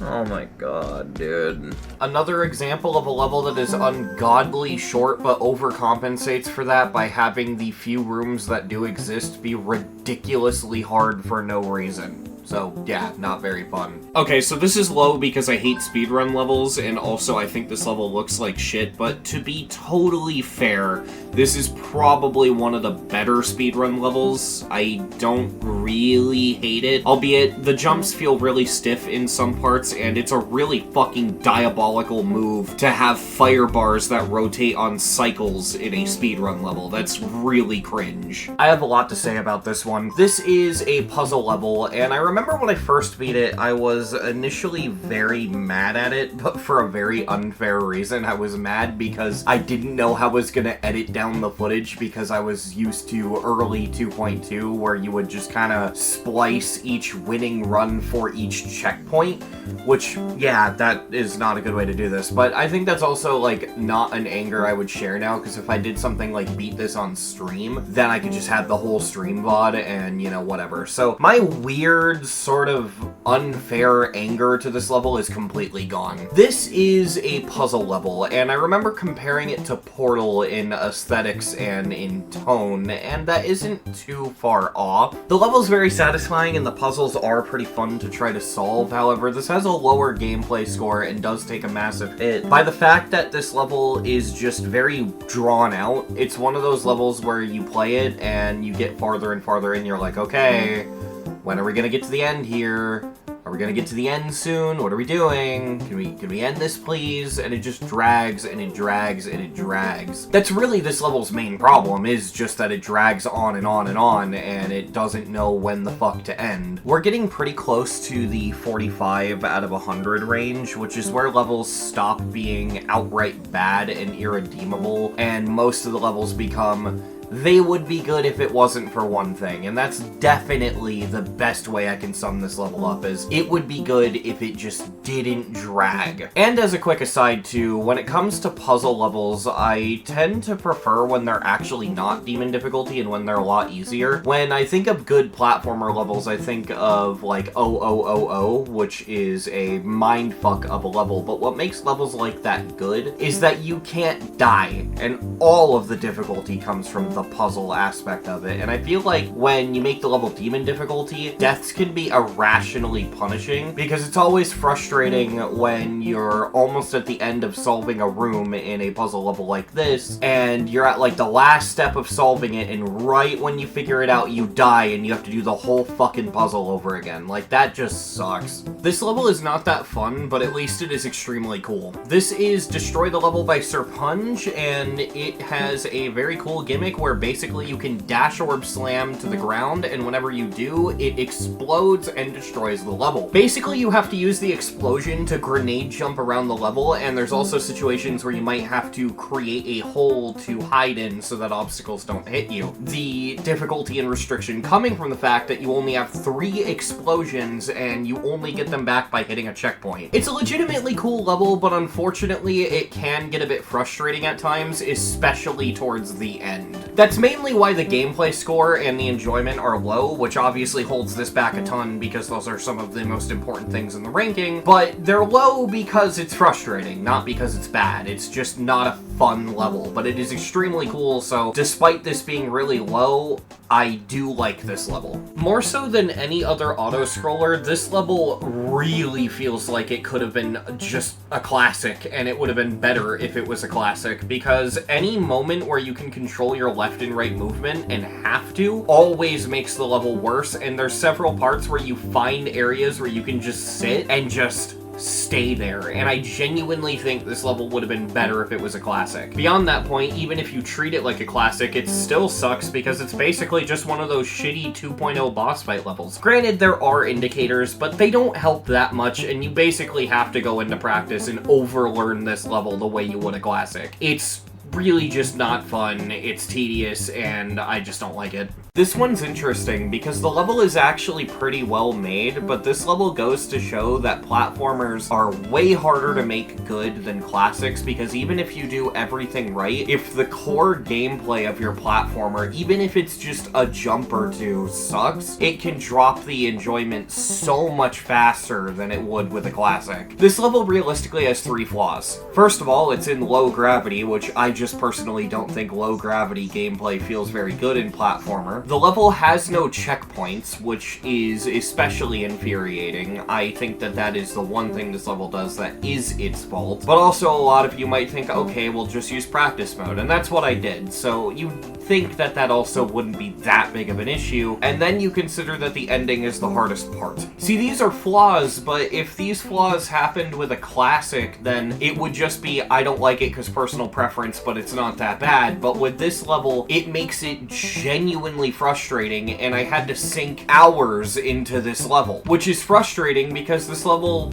genuinely isn't that hard, but it's just really tedious. Again, as I said before, this is just proof that making a platformer fun is way harder than making a classic fun. The Immortal Snail is the first level in this video that I outright think is good and should be celebrated despite my scores. Yeah, this level doesn't have a high gameplay score or a high enjoyment score, and that's mainly just because it does genuinely suck to play. But unlike every other level in this list, if I wasn't using these scores to properly rank these, and I ranked this myself, I would say this is one of the best plats I've played, simply because of how creative and original the idea is and just how well put together this level is. This feels like what I've always been talking about. This feels like someone using the GD editor to make their own game, which is what platformer mode is for, in my opinion. People trying to make their own original high-effort video games. I know up until this point, it seemed like platformer has been a pretty shit mode because we've gone through a lot in this video already, and most of it has just been poorly made GD levels, but trust me, when we get to the better end of things, a lot more levels are going to be like this, and beyond this, honestly. People are going to be making things that push the boundaries of the editor, and I mainly just want to point this out as a kind of transitional period for this list, where I feel like levels are starting to get a lot more experimental and a lot more out there. As I said, I'm not a very big fan of the gameplay. I think it's actually just straight up bad and not fun, because the way you beat this level is you fly around and you have to explore looking for these coins, and you have to get enough coins to buy your way out of the level, and I'm not really a big fan of these big collectathon levels, these weirdly aimless open world-esque levels. I don't know how many of them I've played, but I know I've played more than one, and I'm never really a big fan of them. There is a good one later on in the list, but we're not going to be seeing that for a long time, and it's a very big exception to this rule. Levels like this that basically boil down to get enough points to buy your way out of the level, random bullshit go, are just never really that appealing to me. And also, even though this level doesn't have a timer, it basically has a timer, because there's this little snail guy flying around, and if you touch him, he kills you, and as time passes, he gets stronger and stronger.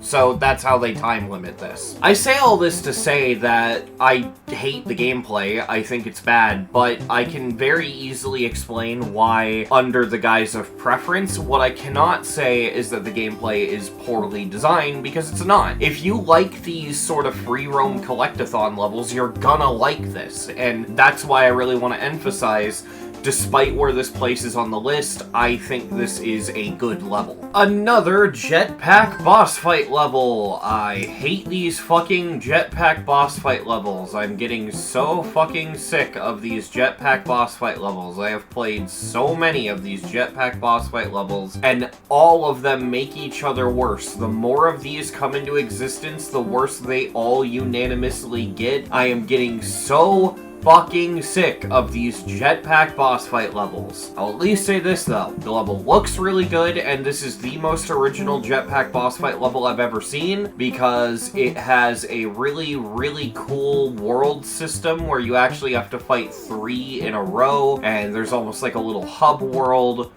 Although that does also mean you have to beat 3 jetpack boss fights to beat this one level, so really that's a bit of a double-edged sword. But yeah, I don't like this level, I really don't, but at least I can say that for a jetpack boss fight level, it is pretty creative. Extremely forgettable platformer level in which in a lot of places it feels like the camera is zoomed way the fuck too far out. There's only one room in the level that I find memorable enough to talk about, and it's not memorable for a positive reason. The bulk of this level's difficulty comes from one singular room, and a bulk of that one singular room's difficulty comes from the fact that it is a spider section with moving objects where you are affected by an arrow trigger, which at this point in the video, I'm pretty sure I've explained why the controls are so bad when that's the case. But if I haven't, just know the controls are fucking horrible when you're sideways in GD. Like, sideways arrow trigger gameplay and platformer just doesn't play good. Toggling Theory is a shift block level with bad physics. That's all I really need to say, but the cherry on top of this shit sundae is that once you shift the block, you can't shift it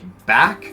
It's stuck there, which means if you have a block that shoots you up and you fail to do the jump and you fall back down, you can't, like, move the block back down and try the jump again. You're soft lock and you need to kill yourself. I have a fucking bone to pick with this level, alright? This is a Terraria boss fight level, but one that's actually fun and unique, and you're not the jetpack in this level, so it's also not a cringy jetpack boss fight level. That being said, my main issue with this level is the coins, or the lack thereof. This level requires you to beat 3 of the bosses to beat it, but it actually has 6 bosses. Naturally, when I beat this, I tried to beat all 6 bosses because I assumed that there'd be a coin for each of the 3 extra bosses. It makes sense, right? After you beat the 3 required bosses, the remaining 3 would exist to give you a coin. 1 coin per boss. This seemed straightforward to me. So I went ahead and I tried to kill the first boss, and I spent double the length of time it took me to beat the first 3 to realize I wasn't going to be able to beat the 4th one. It was just too hard, and I couldn't figure out how to buy better weapons to make it easier. If I remember correctly, think there was an issue with it being limited in how much money you could get or something. I don't remember, but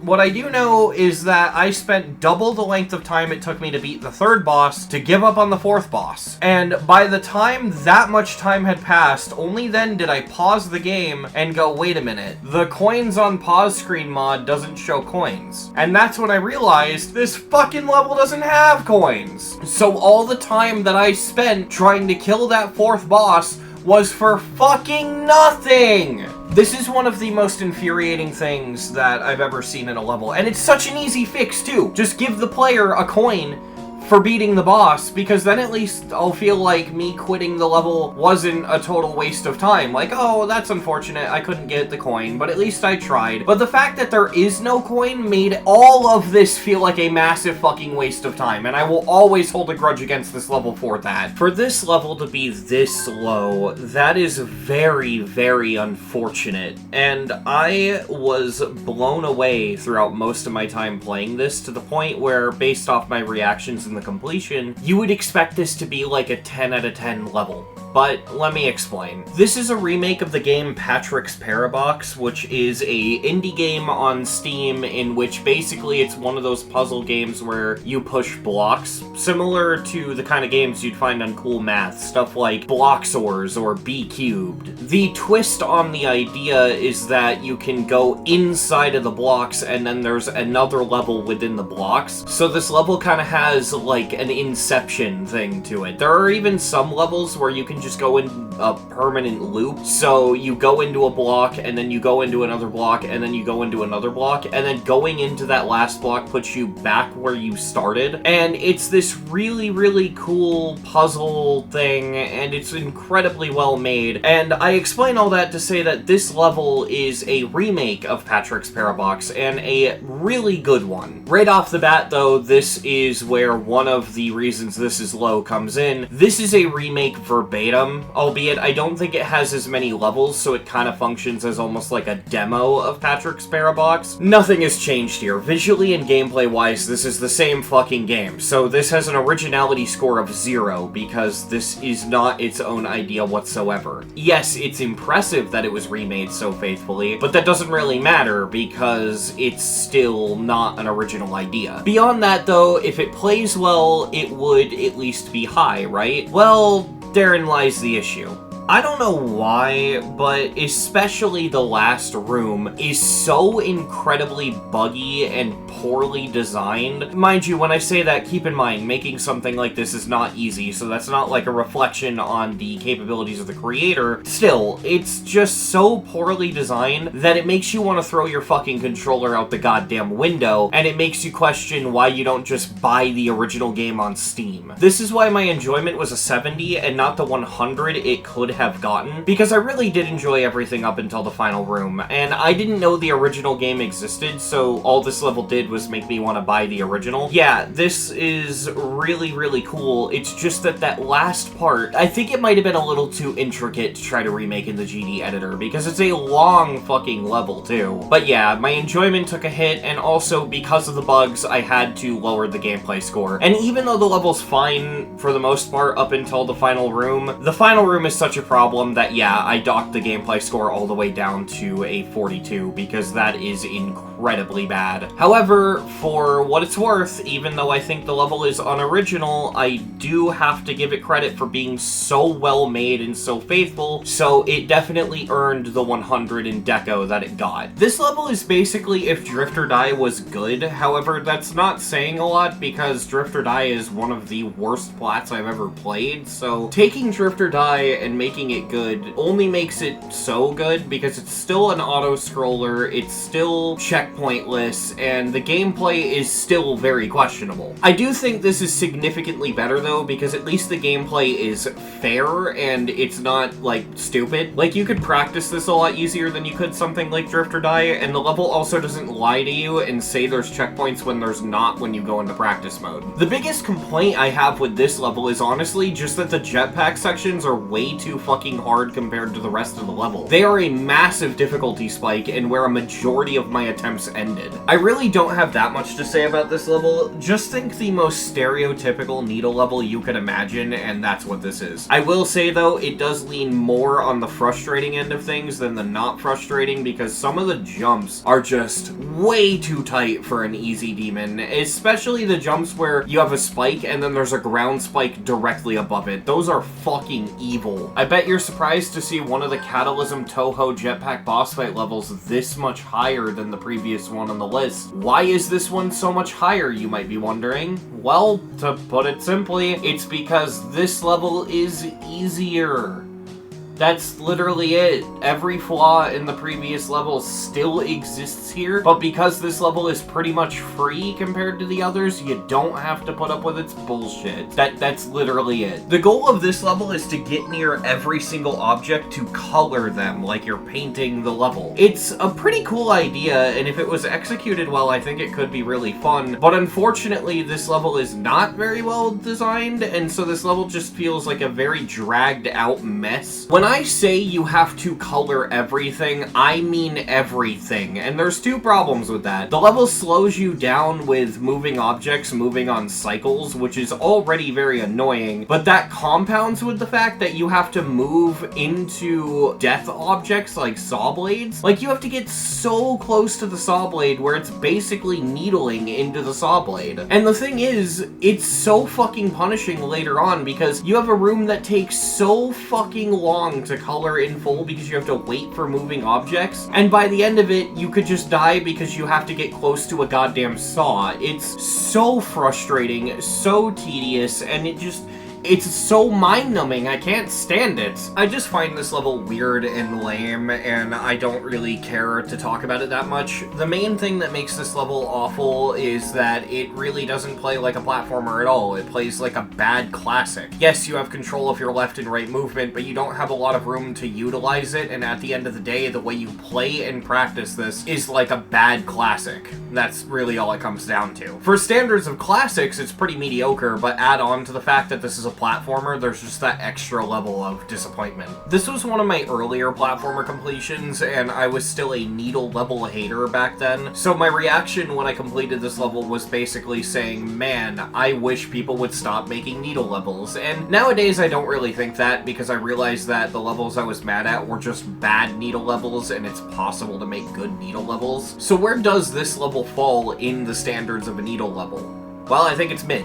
I think it's extremely mid. When I rebeat this for the rebeat arc, I realized that the better you get, the more this level goes from being bad to just mediocre. It's not good, it's not bad, it is just one of the levels of all time. This level is incredibly unique, almost feeling like it's a remake of a game like Super Meat Boy, but as far as I can tell, it seems to be fully original. I could be wrong, maybe this is a remake of another game, but it doesn't come across that way. Although it is very clearly heavily inspired by stuff like VBBB and Super Meat Boy. The description of the level plainly states that the level is inspired just generally by old Flash games. They cite an example of this being the game Give Up, and yeah, I get that vibe. This level seems really well made, and by all accounts, I think it is pretty impressive, but what holds this level down, especially in terms of my enjoyment, is just how clunky the level feels. The player moves in a very sudden and jerky kind of way that makes it very awful to play. The way when you let go of a button that you just kind of stop in the air and start falling, like there's no momentum, it makes it very jarring to control. Yeah, looking back at my stream, I did not have fun with this at all, and I am not shocked, because this level just, it's weird. I respect the hell out of it, but it does not come across as fun at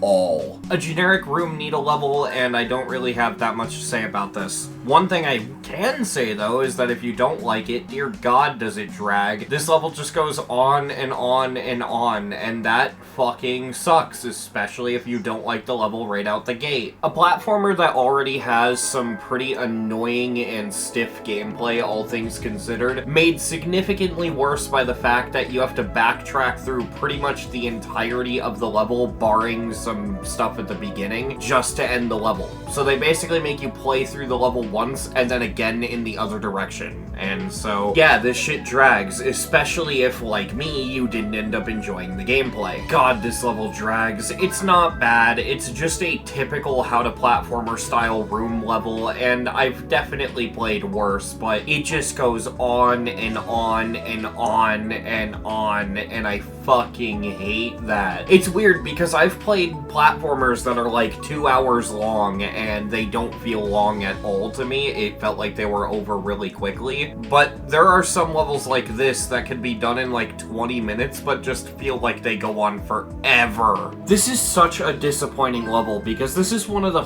first levels to push platformer mode and make it more of a game engine-like thing where people are making their own games. And way higher in this list, we will be seeing levels that do what this was trying to do, but actually do it well. But either way, this is one of the first levels that tried to make a game within platformer mode, and it's an earnest attempt. There's a lot of really cool ideas here, but unfortunately, no matter how you slice it, it basically just plays like a normal GD platformer level that at least took me around 2 hours to beat, and its main flaw is balancing issues. There are so many parts that just randomly spike in difficulty that I could talk about, but the main one I need to bring up is the stupid helicopter part. Why is this part here? Why is it so hard compared to the rest of the level? And why are there barely any checkpoints in this part? Hell, the lack of checkpoints is kind of an issue throughout the level. There are very long stretches of gameplay that just don't give you a break, and it makes the level very punishing. Beating Towerverse was just a very draining experience, and I had no enjoyment in it whatsoever, which is very unfortunate. I tried to stay positive during the stream, and I think I did a good job, but looking back, this is a level I would never play again. This is an auto-scroller level, so it automatically sucks, and it's a bad auto-scroller level. It's up higher than a lot of other levels on this list, because realistically, I feel like this one gets really consistent, so my enjoyment wasn't super low. However, this level has a problem, and it shares that problem with Drift or Die, which was mentioned way earlier in this video. And that problem is that this is a platformer that tries to force sync,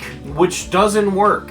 You cannot reliably make platformers sync with the music unless it's something like something else in the level moving, like cycles could move on beat with the song, or like a boss could attack with the song, or something like that, right? But for the most part, especially with player movements, syncing the player's movements to the song usually does not work and makes the gameplay so much worse. In this case, it results in some of the most overly strict and annoying auto-scroller gameplay you can imagine. The jetpack in this level is barely playable, and at the beginning in the ball section they have these fireballs that make it significantly worse to play. I think it's sad because this level has a really good aesthetic. The decoration is nice, the song, while I don't like it because it's kawaii, is at the very least used pretty well. This level could have been so much better, but it just had to force auto-scroller mechanics, it just had to force sync, and it just made it so much worse as a result. There's something I haven't talked about in these videos yet, and that's the platformer levels that just feel like doing fucking chores. What I mean by that is there are some platformer levels that are not necessarily bad, they're well made, but the gameplay is so bare bones and so tedious that you would rather do fucking chores. Like, I feel like doing the dishes would be more fun than playing this fucking level. This level is very unbalanced to the point where there are parts that are like 5 seconds long, but they could take you like 20 minutes because of how hard they are. And then you have stuff like the ball section, which is just a really, really long, uninterrupted string of just really boring ball needle gameplay. Like, there isn't even anything interesting if you like needle levels. It's just mundane, aimless gameplay where you're just going through the motions. And because of how long the part is, you can just die to the end of this and have to do this massive section all over again. And it just feels boring. This level is about as fun as doing chores you don't want to do. Really unique idea, but horrible execution. Basically, the idea of this level is that it's a very free-flowing level with a bunch of orbs everywhere, and weirdly it ends up being kind of a physics puzzle because there are these little things you can collect that change how heavy your cube is, so you have to figure out where and when to hit each orb and in what order, and when and what gravity orbs to collect. So you're kind of like trying to make the level possible by traversing it in a certain way. This is such a unique and cool idea. The problem is that the execution falls flat on its face with the level being way more complicated than it realistically should be. Obviously, this could be 100% a skill issue, and other people could have found this level not that bad, but me personally, I found the level so fucking confusing that I immediately had to look up a guide while beating it on stream. Like, I just had to watch a video of someone doing it just to know where to go. And I'm glad I did, because the gameplay is ridiculously hard, even if you know where you have to go, so I can only imagine trying to figure this shit out, while also just struggling with the raw difficulty. Oh boy, Touch Stop Tower. This is one of the ones I was a little bit more afraid to tackle, only because there's so much I have to say about it. Starting with the idea, this is a basic gameplay level, one of those platformer levels that I would describe as a GD level, but I actually think, unlike every other one of those, it's a strengthier, because a lot of platformers that I would say feel like a GD level, I say that as a negative to imply that I see them as sort of slop, because I feel like platformer could push the game way harder than these do. But with this, I don't mean it as an insult at all, because unlike all of those, it has a gimmick unique enough to feel more like an expansion on the ideas of what GD is. It feels like it takes GD and builds off of it to create a larger experience, which is a good thing. The idea of this level is that you have a bunch of moving objects that move on cycles, and you can stop them by clicking. The red objects stop moving when you're holding, and the blue objects move when you're holding, so you have to balance it out and make the level possible by controlling when and how things move and timing things, and it's a really cool idea. The problem with this level is that things move way too fast, which makes this level borderline unplayable in some sections. It's funny because for the longest time I wasn't sure why I thought this level was bad, but it really does just come down to the speed at which everything moves. Take a look at this room here. What the fuck is this room? You have a giant Ferris wheel moving at Mach 20. You have these awful triple spikes that are genuinely easier to align with the hold gimmick, but even that sucks because you have to, like, time when the hold stops, so you might have to, like, hold, stop, so that you're at the end of a cycle, so that way when you jump, it's just the right amount of time for it to switch over, and you have to, like, it's weird. You have to, like, time things within each cycle, but those timings are not actually visible, so you're just micro-adjusting everything. You have this coin, which I didn't go for, because if you do go for it, you will likely fail it and have to redo the whole room over, and it comes after the Ferris wheel thingy. And it's at this point when you realize the Ferris wheel thingy is so fast that it can often bug and launch you off of it when you go to jump. And then after all of that, assuming you don't fail the pad jump, you hit a checkpoint before the world's easiest balls section, which I will at least give the level. The checkpoint placement in this is pretty good,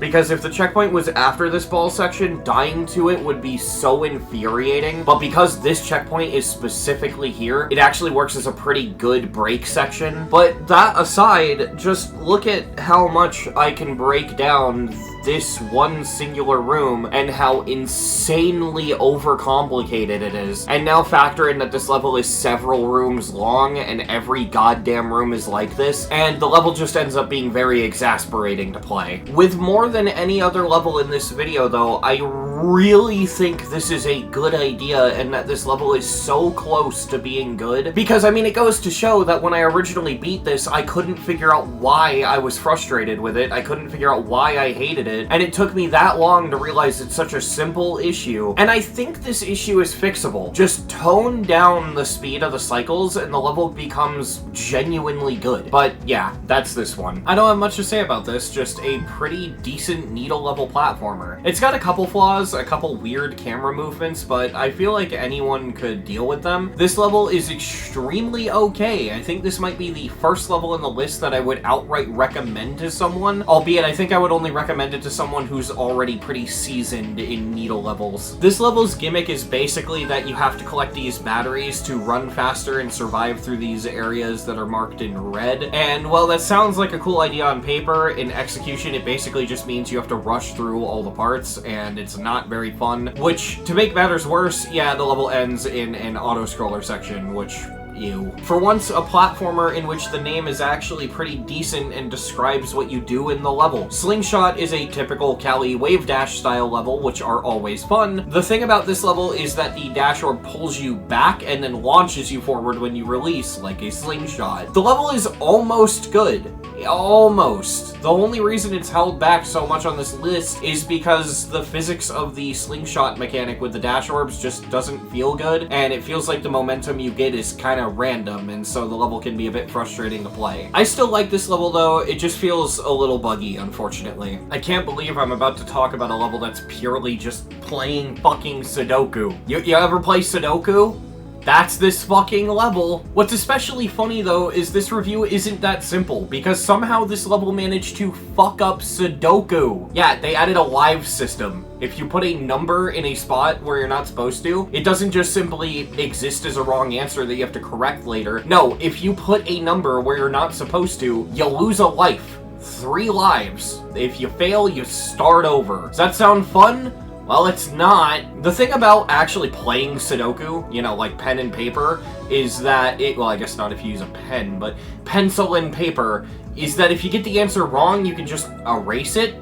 You just like erase it and put the correct number there later. With this level, you can't do that. You have to overthink every fucking thing you do, because the moment you miss input, you'll lose a life, 3 lives, you're out. How is Sudoku this fucking complicated, bro? How did they fuck up Sudoku? It's one decision, but just that one little decision of adding a live system to Sudoku fucks the whole thing up. And what are we even doing here? Why are we playing Sudoku in Geometry Dash? What the fuck is this? This is the most dead center in quality I could imagine a boss fight level being. First of all, you're the robot, and I know it's a weird thing to call out, but because I've mentioned so many times up until this point that I don't like the jetpack boss fight levels, yeah, that's obviously a plus. You're the robot, so you're not dealing with the annoying jetpack control that comes in stuff like the Touhou boss fight levels. This level has a health system that's pretty forgiving, and the attack patterns are predictable, so it does come down to just memorizing the attack patterns. The only reason I consider this to be very mediocre is because this level gets boring very fast, because not a lot of things happen, there's no phases that change up, the level's not very long, it's just a very short level where most of your time is spent memorizing a small handful of attack patterns, so it just gets very boring and very easy very quickly. If there's any level that I would describe as playing like Sisyphus trying to push the fucking boulder up the hill, it'd be this level, because the gimmick of this level is that there's no spikes or really any death objects at all. However, there are pads and portals placed in horribly inconvenient ways to annoy the shit out of you, and it just makes for a very frustrating experience. When I originally tried to beat this, I tried to be ridiculously nice to the level to the point where I intentionally held back and bottled up my anger, but looking back at this level, it is fucking terrible, and just watching this level's gameplay makes me bite my fucking fingernails off with anxiety and anger. It is so awful. This is a pretty quirky and creative needle level, and it wouldn't be this low if it wasn't for the fact that this level A has a really annoying soft lock, and B ends with the hardest room. That's really it. This level's extremely charming, and if it wasn't for those two issues, it would probably be a lot higher. Logotomy does not deserve to be this high. This level is so dumb and so poorly designed, but for some reason I had so much fun with it. This level got 100s across the board except for gameplay where it got a 1.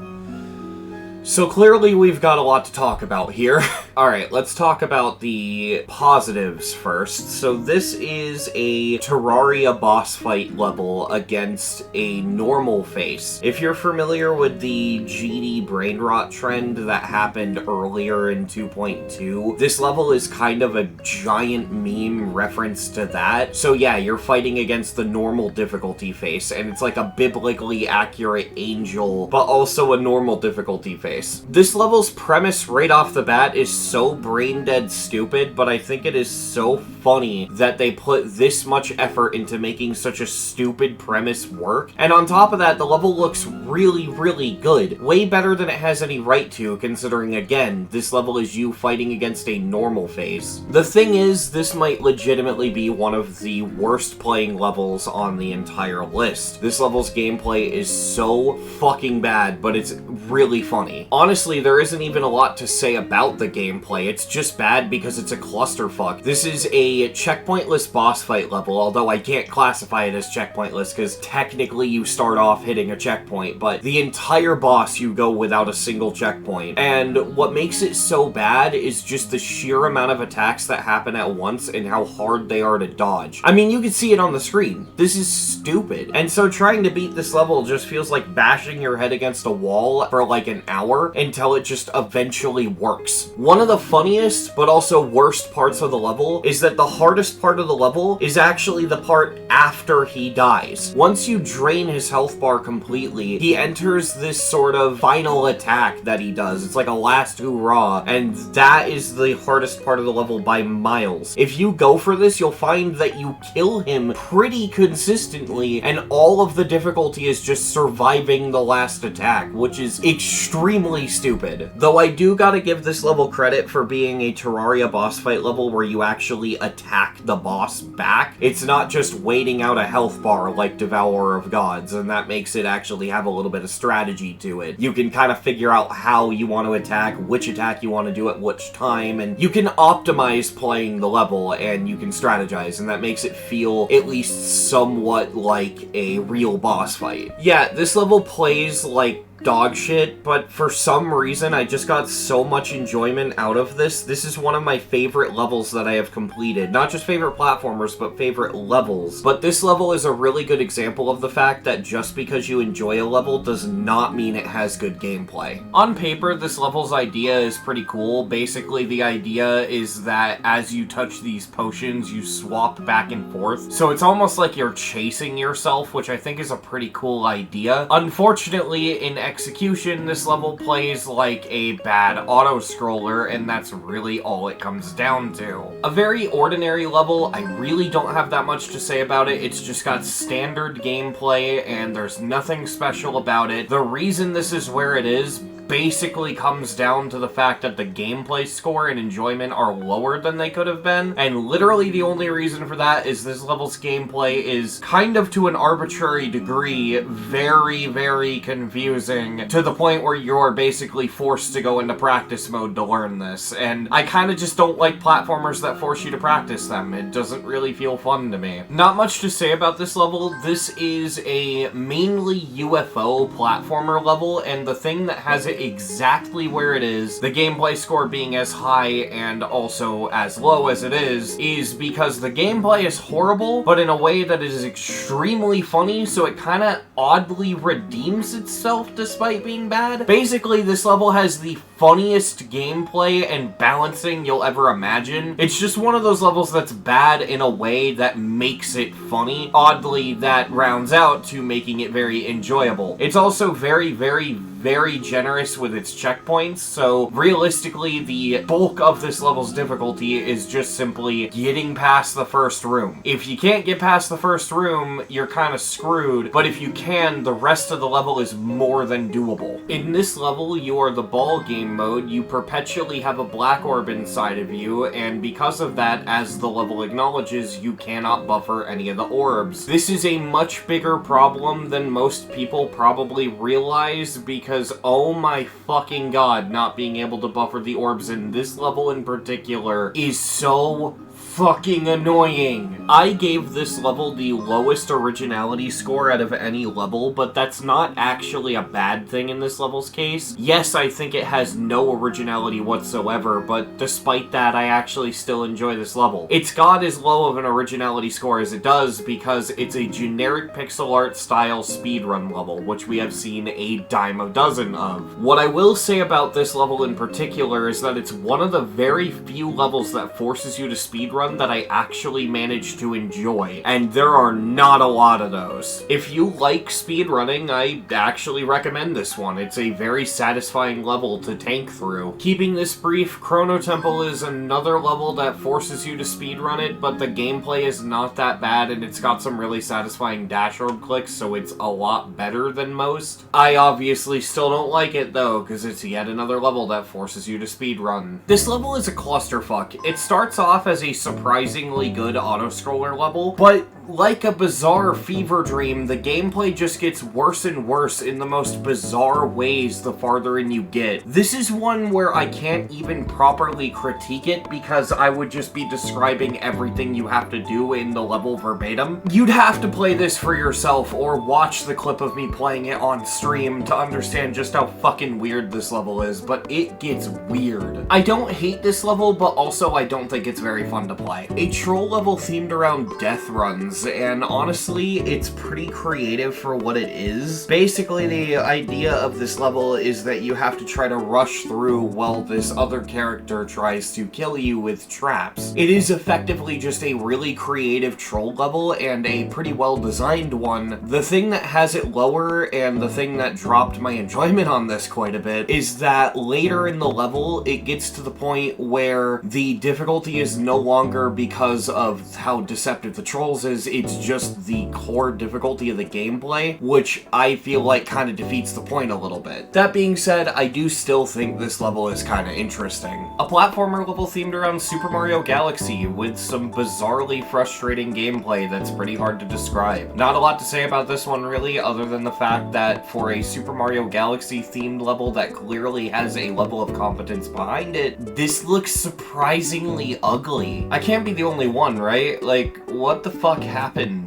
This level just looks so fucking bad. I don't know why. Obviously part of that with the gameplay being less than preferable in my opinion, and yeah, I'm just not a very big fan of this one. This is yet another push block level that ends in an auto-scroller section, and it's generic in that category. I will say I've played worse levels in this category, but I can't bring myself to put this any higher considering I've played a million levels like this and it's just not a good format. Another level that happens to have a really unique idea but fails in the execution. This is a level in which you actually have fall damage, and you have to try to fall from a limited height, because if you fall from too high, you will die. Hence the name Leg Snapper. Well, I think the idea of this level is pretty cool. The two problems with it that absolutely ruin it, the first being the less major one. The gameplay's just not really that well thought out, and some of it can be really frustrating. But the other issue that's actually way more of an issue in this case is that this level has a bunch of soft locks. Basically, there's a bunch of cases where you can land on top of the checkpoints, and what happens is you hit the checkpoint and then you hit the ground and die from the fall damage, and when that happens, every single time you respawn, you will die from existing fall damage, which means you're soft locked and you have to restart the whole level. It's such a massive oversight. I don't know how the creator didn't catch this. This is a Portal-inspired puzzle platformer, and it's not that bad really, but it's a clusterfuck fever dream of a level that I don't even know how to begin to review. There's a point in this level where you do the Benadryl challenge.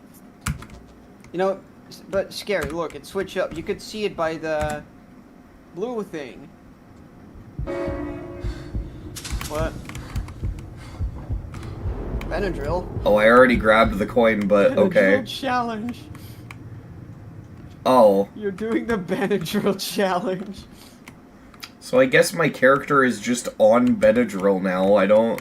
This level is kind of weird because the gameplay is a carbon fucking copy of Chrono Tempo. This is why the gameplay score on both of these levels is the exact same, by the way, because yeah, other than the fact that this level has a slight change at the end where instead of trying to work around these pillars, you're hitting toggle orbs to open doors. Other than that one gameplay change, these levels are basically the exact same the whole way through. The reason this is so much higher on the list than Chrono Tempo really comes down to two things. The first is that I think this level looks better, like by a lot. I think this level has way better deco than Chrono Tempo. The other reason this is higher though is because I beat it after Chrono Tempo, which means by the time I got to this I was way more familiar with the gameplay, which means I beat it a lot quicker and therefore my enjoyment is a lot higher, which means this level is kind of a weird situation on this list where I don't think it deserves to be as high as it is. I guess when you're creating a list like this based off of scores, and especially if you do this skewing gameplay and enjoyment to be more important, there's bound to be weird outliers like this, but yeah, if I was ranking these by hand and not using the score system, I probably would put this a lot lower. Okay, so a bit of an editor's note, but apparently after looking through my footage, I did beat Chrono Tempo after Escape and not before, which means that I was wrong, and now I have no idea why I ranked the enjoyment higher. I know that I ranked the enjoyments right after I beat the levels, so I know that I didn't like pull these numbers out of my ass, but I don't remember why I ranked the enjoyment so low. Like, I really don't. If I had to guess, editing the side-by-side shot I used at the beginning of the clip of me reviewing this, I did notice that Chrono Tempo is just a slower level. You move slower, the whole level is just a lot slower pace. In the jetpack section later, you do have to wait, so I'm assuming maybe I enjoyed it less because of how much slower it is. I have no idea, but that's my best guess. I'm gonna be so real with you.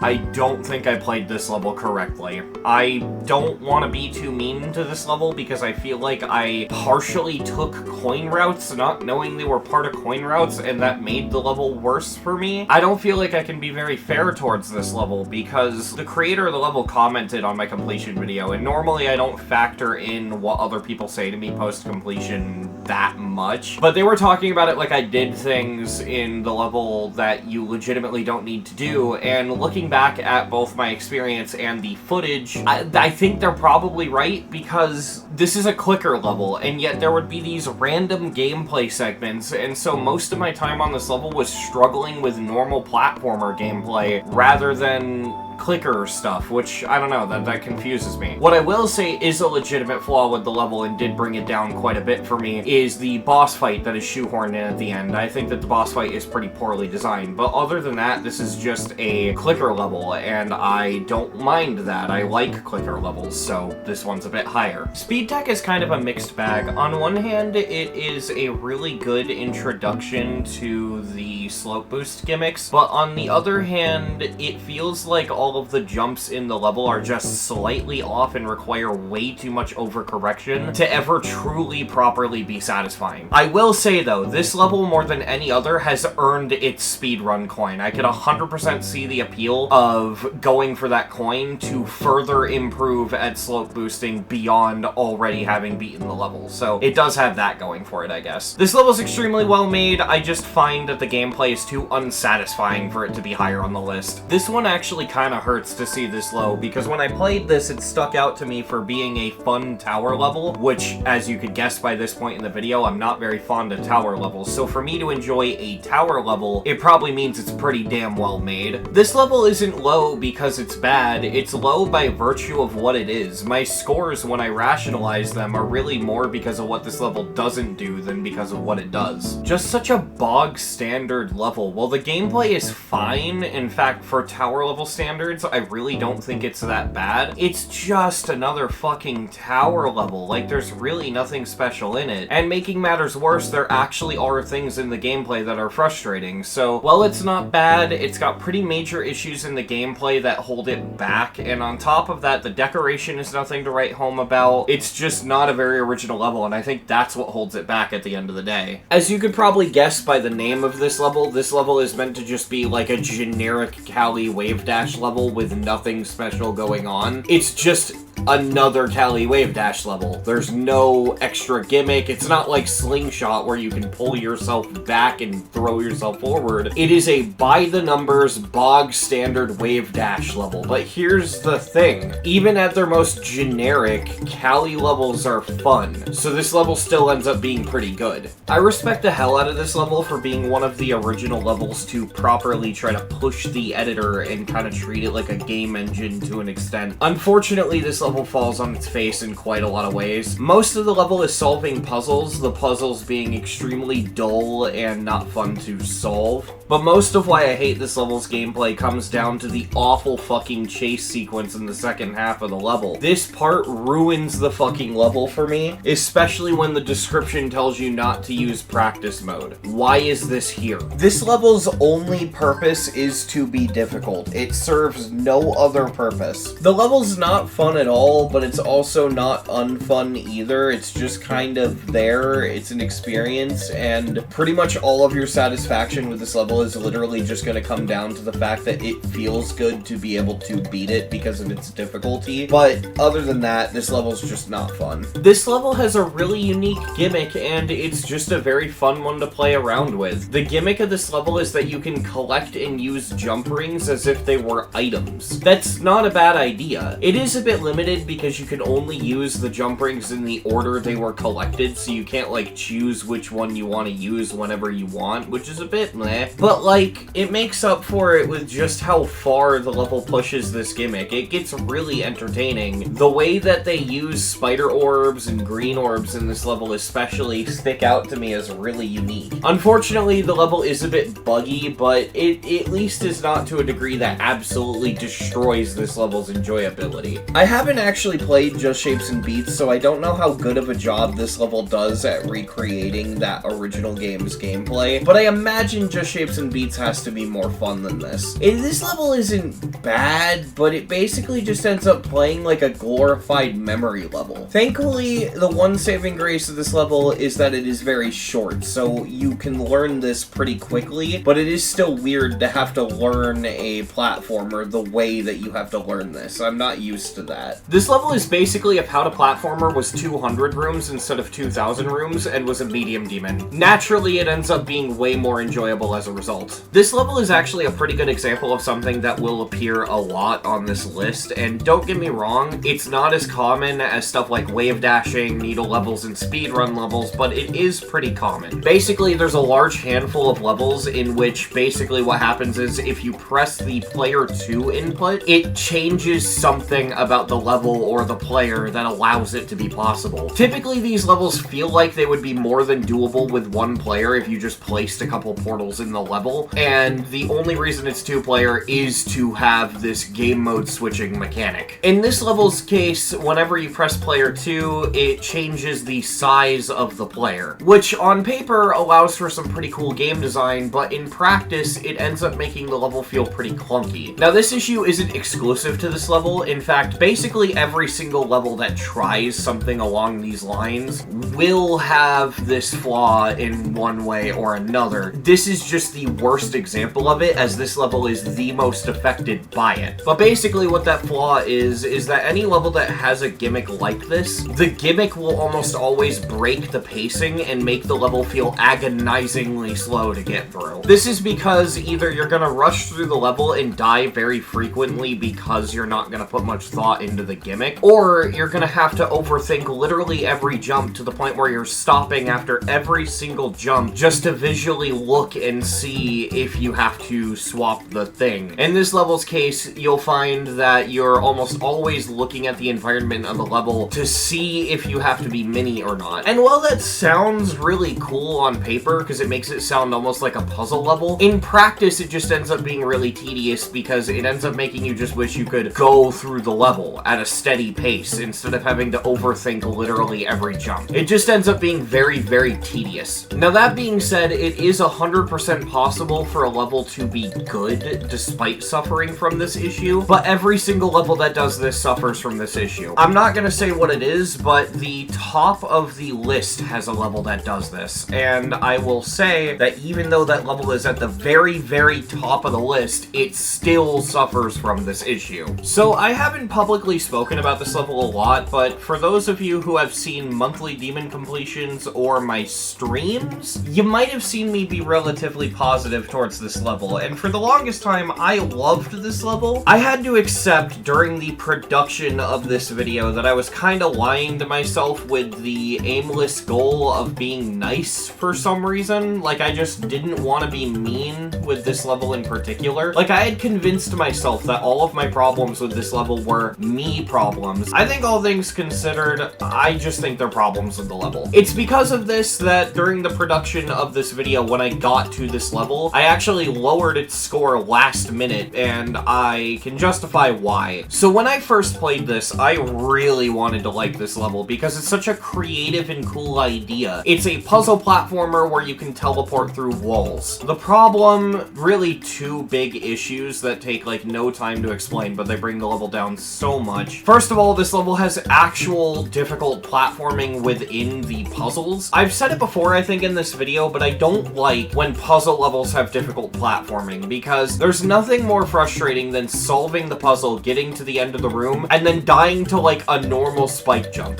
That's just frustrating. But more importantly, and this is the reason this video is what made me realize I needed to lower the score, because this has been a theme up until this point, this level is badly hindered by 2-player controls. It's honestly really sad that these two very specific things could bring this level down so much, because I do legitimately think there's a lot of creativity and a lot of good game design buried in this level. It's just unfortunately not fun because of the jank 2-player controls and the random non-puzzle difficulty in this puzzle platformer. So because of that, it ended up being lowered quite a bit. But that being said, despite all of that, still hitting the top 100 is pretty good. This is a pretty quirky, cool little boss fight level. My one complaint is that it does feel like you're basically forced to learn it with practice mode, but once you do that, it's actually kind of fun. The only downsides to it really is that the first room is the hardest part, and it drags on a little bit longer than it feels like it should, but if you ignore that, this is actually a pretty solid level, all things considered. This was the first platformer demon to get rated. It wasn't the first to be released, but it was the first to get rated, and you can definitely tell. This level's decoration is shockingly simple, and the gameplay, same. The gameplay is incredibly simple, however, all of its difficulty relies on moving objects, which makes it very annoying to play. And on top of that, the level only has one checkpoint at the exact halfway mark, which makes this level feel really badly paced. I do have to give this level credit where credit is due, though, for being one of the first platformer demons to ever get rated. It's actually pretty goddamn creative. I will say, I don't think even to this day there are a lot of platformers that play like this, and it is a very unique experience that stands up on its own. A pretty typical Needle level, all things considered. It's just held back by the fact that this level is ridiculously long, and again, sideways arrow trigger gameplay. It never feels good. I typically tend to hate tower levels, so I was already destined to hate this, but it ends up being significantly worse by the shit it pulls with its double jump mechanic. This is one of those platformers where you can collect an item and that item gives you your jump back, allowing you to jump in the air. And this level will have segments where you have to double jump like 14 goddamn times just to progress through a section. And with how little checkpoints they give you, it can become very unforgiving, and deaths at the end of a checkpoint can become very punishing, which makes this very frustrating. I'm biased because I just hate tower levels and Jump King levels like this, but I don't enjoy this at all. An oddly empty feeling level in terms of gameplay, weirdly enough. It just kind of feels like you go forward and that's it, but that's also not necessarily a bad thing in this level's case, as it feels like a atmospheric adventure level, and it ends up actually being pretty rewarding to go through. Is the experience kind of empty? Yeah, but it's also not bad either. I feel like this level is kind of just decent. It's a cute little adventure level, and that's all it needs to be. This is a level themed around the Netflix show Squid Game, and it basically amounts to a themed minigame collection where you have to do a series of minigames themed around the show. That's all I can really say about this because I haven't watched Squid Game, so I don't get the references, I don't know what's happening here. All I can tell you is that the level is fun, and leave it at that. The gameplay in this level is significantly worse than the gameplay in Catharsis, but I still think it plays better despite having worse gameplay, for the simple reason that this level actually has checkpoints, and quite a few of them. Yeah, go figure. I'd take a level that has checkpoints over a level that doesn't. It's almost like not having checkpoints in your level is a bad thing. This level has a pretty cool gimmick. The idea is that if you fall from a significant height, certain blocks will fall because you shake the level. It's not all the blocks, but I think that actually helps the gimmick stand out because they make it so that different blocks fall in different gravity. If you are normal gravity and you fall from a great height, the blue blocks cascade, and the same thing for upside down, except it's the orange blocks instead of the blue one. This adds a bit of a puzzle solving element to the level because you have to keep track of when and where you want certain blocks to fall, and the level pulls a lot of if you fall from too high at the end, the ending gets blocked off type of stuff. And it sounds really cool, but unfortunately the gimmick isn't present enough to make it stand out, and at the end of the day, this ends up just being another Needle level where the ending rooms are the hardest part, which is a damn shame because this was a pretty good idea. This is another level that I just don't remember that well. My scores were originally way higher for this, but with how forgettable I find this level in hindsight, yeah, I lowered it a little bit. I just don't have that much to say. This level just kind of exists, and that's all it comes down to. This is the sequel to another platformer level called Invisible, which we'll be talking about later. I usually try not to bring up the levels that are coming up later, but I have to make the direct comparison here, so this one's a bit weird. This is significantly lower than Invisible, despite the fact that the levels are going to have basically the same score, because that level has a 100 enjoyment, and this one has a 50.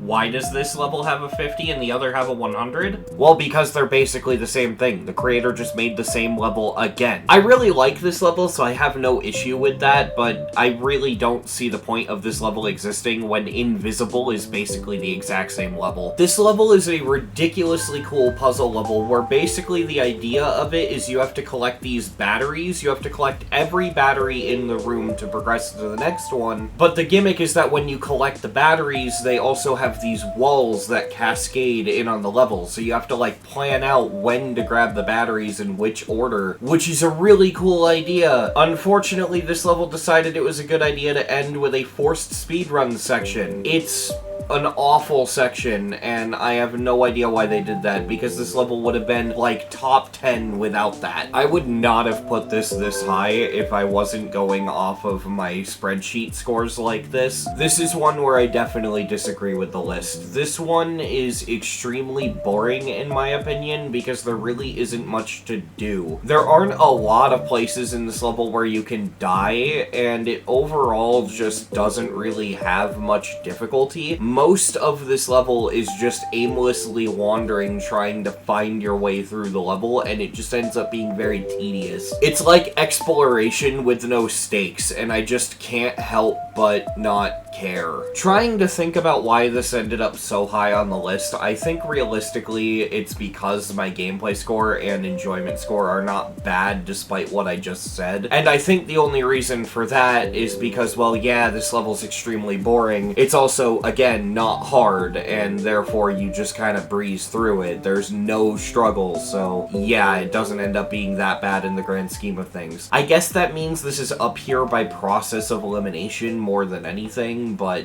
yeah, I don't like this level. This is a 2-player gimmick level in which on one player they just play like normal and they jump, but the other player controls swaps the game mode between cube and ball. This seems like a cool idea on paper, and the first half of the level utilizes this gimmick pretty well, but later on in the level they introduce these platforms and walls that only show up if you're the correct game mode. So the red ones only show up if you're the ball, and the green ones only show up if you're the cube, and the moment these get introduced, the level's enjoyability goes right down the shitter. The gimmick of this level is that using the second player input, you can swap your gravity and change how heavy gravity is. Actually a pretty cool level and pretty good the entire way through. The only thing holding this back is actually not the level's fault, and it's just 2-player controls being really annoying and jank. I'm gonna be real, this level just makes me sad because it could have been so much better. The beginning of the level has a really solid idea. The idea being that it's a thunderstorm, and every time there's a lightning strike, which is on sync with the beat, every time there's a lightning strike, you have to hide under a platform. This is a really good way to incorporate music sync into platformer. I've said this before, but I don't know if I've said this in this video. One of the problems with a lot of platformers that try to sync is that they try to force the gameplay to sync. This happens in levels like Drift or Die. The only good way to incorporate sync into platformer is to have something that isn't intrusive to the gameplay sync. Maybe have objects move on a cycle, and that cycle syncs with the beat of the song, or in this level's case, there's a sound that plays in the melody, and it's infrequent but steady, and so the creator of the level chose to sync the lightning strikes with that, and add a mechanic where you have to hide under a platform every time the lightning strikes, and that is a legitimately good way to incorporate the music into a platformer. That's cool. Unfortunately, the level also is an auto-scroller, and I feel like if the level wasn't an auto-scroller, you could have taken this gimmick and done something really cool with it. Think like Legend of Zelda Phantom Hourglass. In the Legend of Zelda Phantom Hourglass, there's a dungeon in which you basically have to stand in these little save zones because you have a limited amount of time, and time does not count down while you are standing on these safe zones. So you have to strategize and plan when you're gonna move based off of the environment in the level, using these little safe zones as good opportunities to wait and make things doable. It's a really cool dungeon. It's one of the cooler moments in the Zelda games, in my opinion, albeit they do make you come back to this dungeon like multiple times, which is a bit annoying, but whatever, I digress. The point is, the lightning in this level could have served a similar purpose. They could have had a whole puzzle where you have to basically stand in the safe zones in order to end up on a part of the cycle that's possible to go through. But again, as I said earlier, having this be an auto-scroller makes it so that that doesn't really happen, because now instead you just have to rush through the section. Plus, this gimmick is only used for the first part. The rest of the level is just generic auto-scroller, which is very unfortunate. This is a pretty well-made room level that almost acts as a game mode trials type of thing. You get 5 rooms for each game mode, which equals out to 25 rooms, and it increases in difficulty from super easy to ridiculously hard, and keeps that curve repeating over and over every 5 rooms, so it almost acts as a tutorial for each game mode, and I think it's pretty well done. This level's kinda just okay. I have very mixed feelings on it, just for the simple fact that it is very, very odd, and the gameplay is less than desirable, but it's also not, like, bad, it's just not fun, so I don't really know. I don't even know how to describe what you do in this level. You play as a stick, and the stick constantly bounces, and depending on what angle you rotate the stick is what angle the stick bounces. It's kinda weird. This is one one of the very few Celeste levels that exist on the servers. There's a few of these. I mean, there might be more, I don't know. I'm only really familiar with the easy demons. I haven't dabbled in, like, the insane or hard demons much, so maybe these become more common later, but from what I've played, these aren't very common, but when they do appear, they're very similar to each other. Basically, they have this freeform style platformer gameplay that's kind of hard to describe, but it ends up feeling very empty and boring just because of how open everything is, and they usually have some sort of movement gimmick to attempt to spice things up, but usually it doesn't actually spice things up. In this level's case, you have 2 green jump rings inside of you, so you can jump, and then while in the air, you have the ability to activate 2 green jump rings, which allows you to kind of do these weird movements in the air to make it to certain platforms and stuff. It sounds like it'd be cool, but honestly, when you go and beat this level, it feels like you're just going through the motions. An interesting level where you have a shadow that duplicates your movements on like a 2-second delay, and you can push a button to swap places with the shadow, which is actually a pretty cool idea. This level could have been a lot higher, but unfortunately the gameplay takes a massive nosedive in quality towards the end and becomes a lot less fun by the end of the level. This is a quirky little needle level that ends with a pretty fun boss fight. There's no real bad part in this, but the difficulty is a little bit unbalanced and it does drag on for a bit of a long time. Other than that though, this is a pretty alright level. I didn't hate it. This is a slope boost level, and to speak on slope boost levels as a whole, because I haven't played a lot of them I am not very fond of. I don't think they are very good. I tried for the longest time, including when I beat this on stream, to be nice to these kinds of levels, but I think that these levels are overly technical to a point where they're just not fun. Like, even if you master the slope boosting gimmick and you master this weird ass, like, overly complicated control thing you have to do, it never feels good because you have to do like 7 inputs just to climb up a single slope. Like, you should never need a tutorial for the best way to climb up a hill. Like, you're just overcomplicating shit, and it's not fun. I've honestly taken to calling slope boost levels Sisyphus levels because that's exactly what they play like. It's just you struggling to go up a hill. That's all these levels are, and they're just not fun, and they never will be. A funny little note about when I was playing this level on stream, Army Ants generously joined chat and gave me a strat to make levels like this easier, and the whole time they're like, oh no, the levels aren't that bad, you just do this instead. My original strat, and I'm gonna use fighting game terms to explain this because this depends on the direction you're facing, but the original strat I had to get up these slopes is I would hold forward, and then as I approached a slope, I would hold down the jump button, and then the second I touched the slope, I would like micro tap the back button, and that would allow you to basically scale the slope by jumping and not losing momentum. The problem is, after a long enough time, you still would eventually lose momentum, and this is basically just enough to get you up all the slopes in speed tech, but for a level like this, it is not enough. This level literally has a slope that goes up several grid spaces at some point. Army Ants gave me another strategy that I used for this, and also another hard demon that I failed to beat later in this stream because I dropped it. But basically, the strat they gave me, and I don't remember it exactly, so I might butcher this here, but the strat they gave me was something along the lines of like, you hold forward, hold the jump button, and then release it, and then you do like a raking tap motion where you quickly tap back, release it, tap up, and then release it, I think. It was something along those lines. It's this weird butterfly movement, and it worked. It got me up all the slopes, but I think this is where I have to say that, like, all of this in mind, it feels a bit ridiculous that you have to go through all of this to the point where I have to explain the strat with fighting game control terms just to go up a goddamn hill.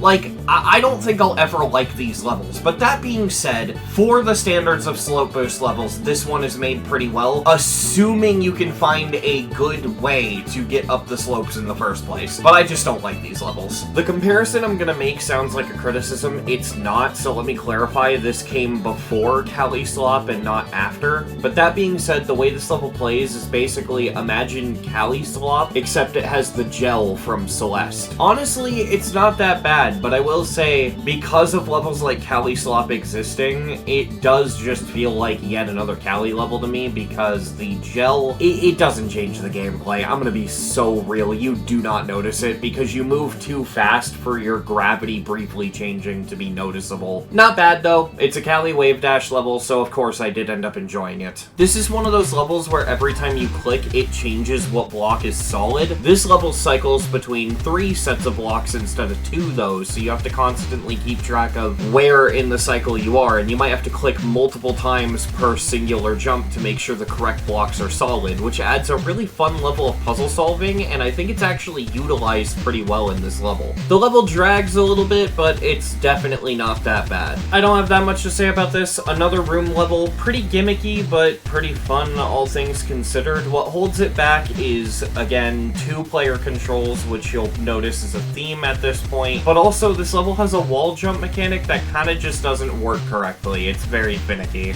This is one of the better auto-scroller levels I've played. My only complaint with it is that because it's an auto-scroller, you're encouraged to go fast. So after you've learned it and optimized it a bit, you'll find that you're at the edge of the screen pretty often, but there's also a lot of scenarios where being at the edge of the screen will kill you, which is mildly frustrating. It's almost like you need to know what's ahead before it's even on screen, which is just a bit annoying. Beyond that though, this actually isn't that bad for the standards of an auto-scroller, but it is still an auto-scroller, so at the end of the day, I still don't like it. A wave dash level in which the gimmick is that you touch these toggle orbs and you can kind of move on a grid. It's kind of weird. I don't really know how to describe it any better than that. All you really need to know is that this level could have been significantly higher, but unfortunately, the design of this level and the way it controls make it incredibly finicky and frustrating. But despite that, the bones of a really good level are here. I'm gonna be so real, even after looking at my footage of this level, I just don't fucking remember it. I guess this level must have just been good,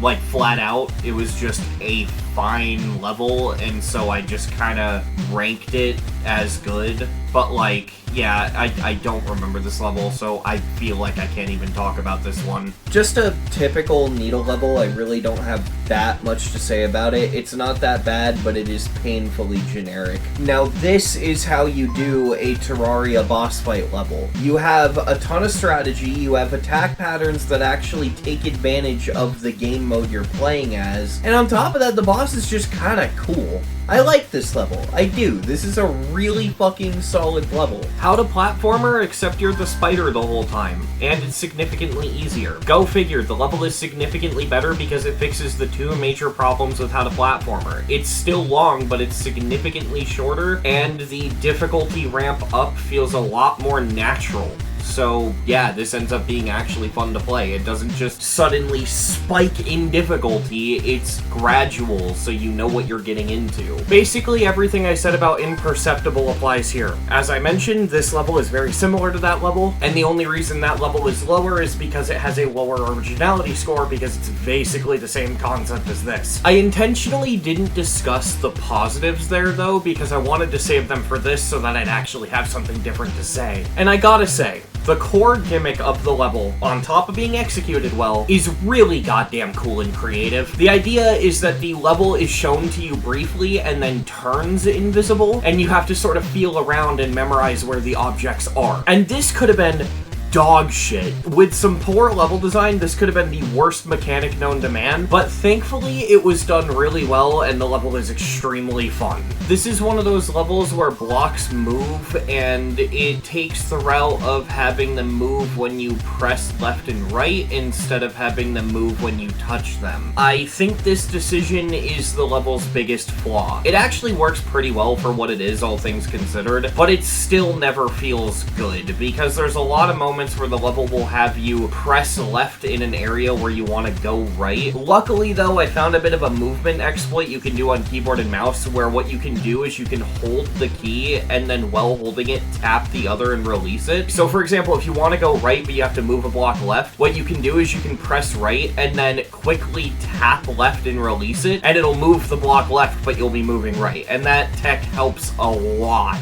But even with that, this level is kind of because it's just really short, it's really small. It definitely feels like this level was more of an experiment than an intended, like, full level, because this definitely could have gone on longer. This is one of the most well thought out Needle levels I've ever played. It's not necessarily the best, just one of the most well thought out. I am a huge fan of this level, and it is incredibly underrated in my opinion. The gameplay in this level is just satisfying. Most of it is fair. There are a couple clicks I dislike, but they're not very common, and generally this level is just fun. It uses the format of a castle with several different rooms that you have to go through. You progress through the level by collecting keys to unlock doors, and there's just a lot of cool stuff in this level that's just, it's an enjoyable level. I like it. This is a boss fight platformer themed around 3 classic level boss fights: Horizon by Funny Game, B by Motley Orc, and Sirius by Funny Game. And it's done pretty fucking well. One common criticism that a lot of classic level boss fights get is that it really isn't a boss fight, it's just memorizing moving objects. In this level, that's not the case. The bosses attack, and you actually attack the bosses back. This adds a lot of depth to the fights, and makes them overall a lot of fun. What holds it back is just, honestly, that sometimes the gameplay can be a bit frustrating. Minor complaint, this level is done pretty fucking well. This is one of my favorite Needle levels, and it's definitely my favorite I Wanna Be the Guy level. It is incredibly faithful to the original game, having a lot of design quirks and gameplay choices that feel like they are paying direct homage to the original game. Despite it doing that, it manages to feel very original and very fresh, and have some pretty solid gameplay. You won't be shocked to hear, however, the reason this isn't higher is because it is a Needle level, and therefore it can get frustrating. But, unlike most levels where I say that, it's not so much that it ruins the level. This one's actually pretty goddamn good. The gimmick of this level is that you shoot checkpoints with a snowball in order to save where you are. And this actually ends up being kind of a puzzle thing, because you can shoot the checkpoint while you're in the air, respawn, and then jump mid-air to get into higher up places. It's a really cool idea on paper, but in execution, the gameplay just ends up being really fucking frustrating, which is a shame, because I need to stress, this is a really cool idea. The gimmick of this level is that you're effectively playing 2 levels at once, and sometimes there will be an obstacle on one side that's not on the other, so you have to kind of like play spot the difference while you're playing, so that you don't die to something that's only on one side. It's a really cool idea, and while the level has focus, it's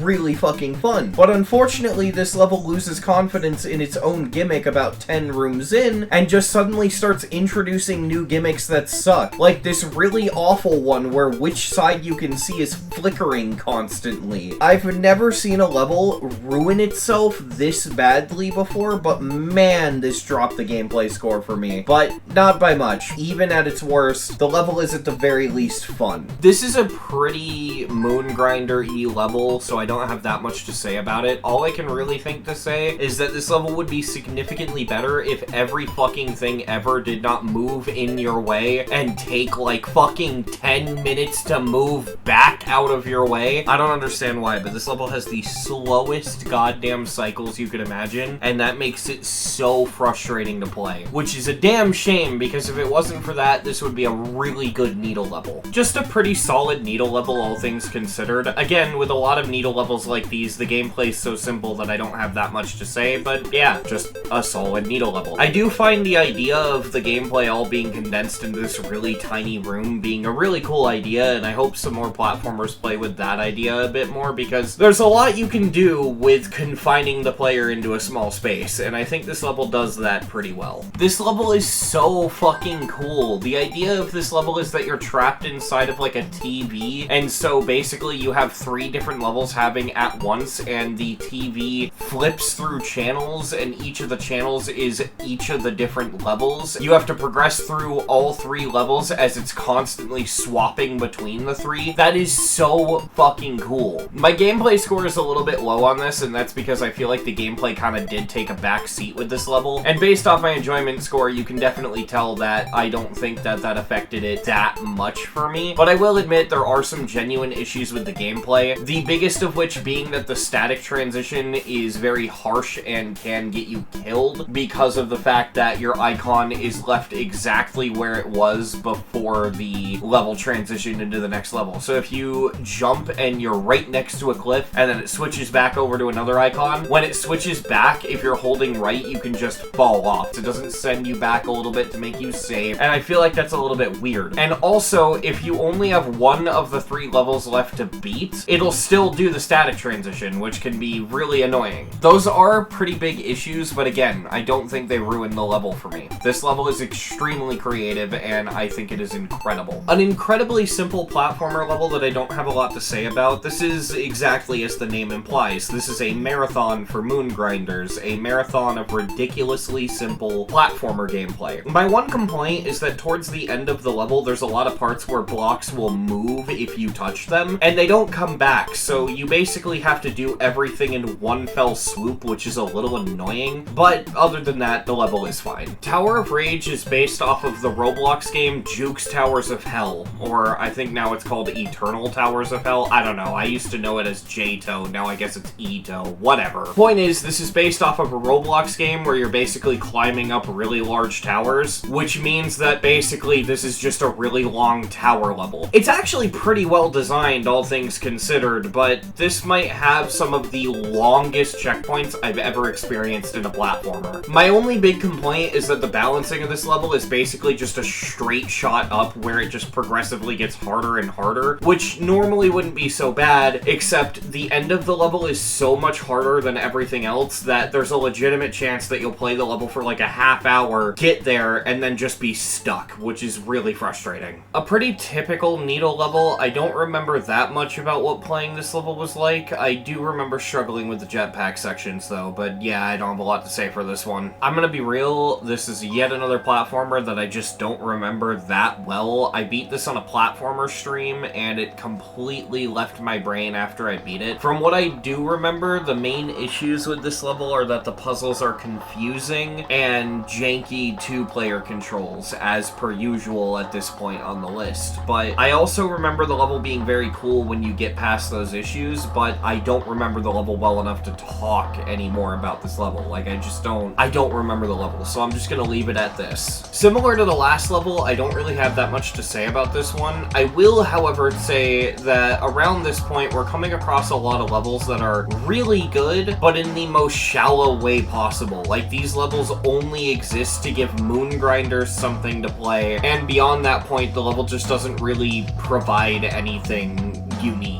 Levels like this and the previous level, I feel like are here more by process of elimination than anything. I'm not ranking this high because, oh, this level's good. I'm ranking this high because, well, it's not bad.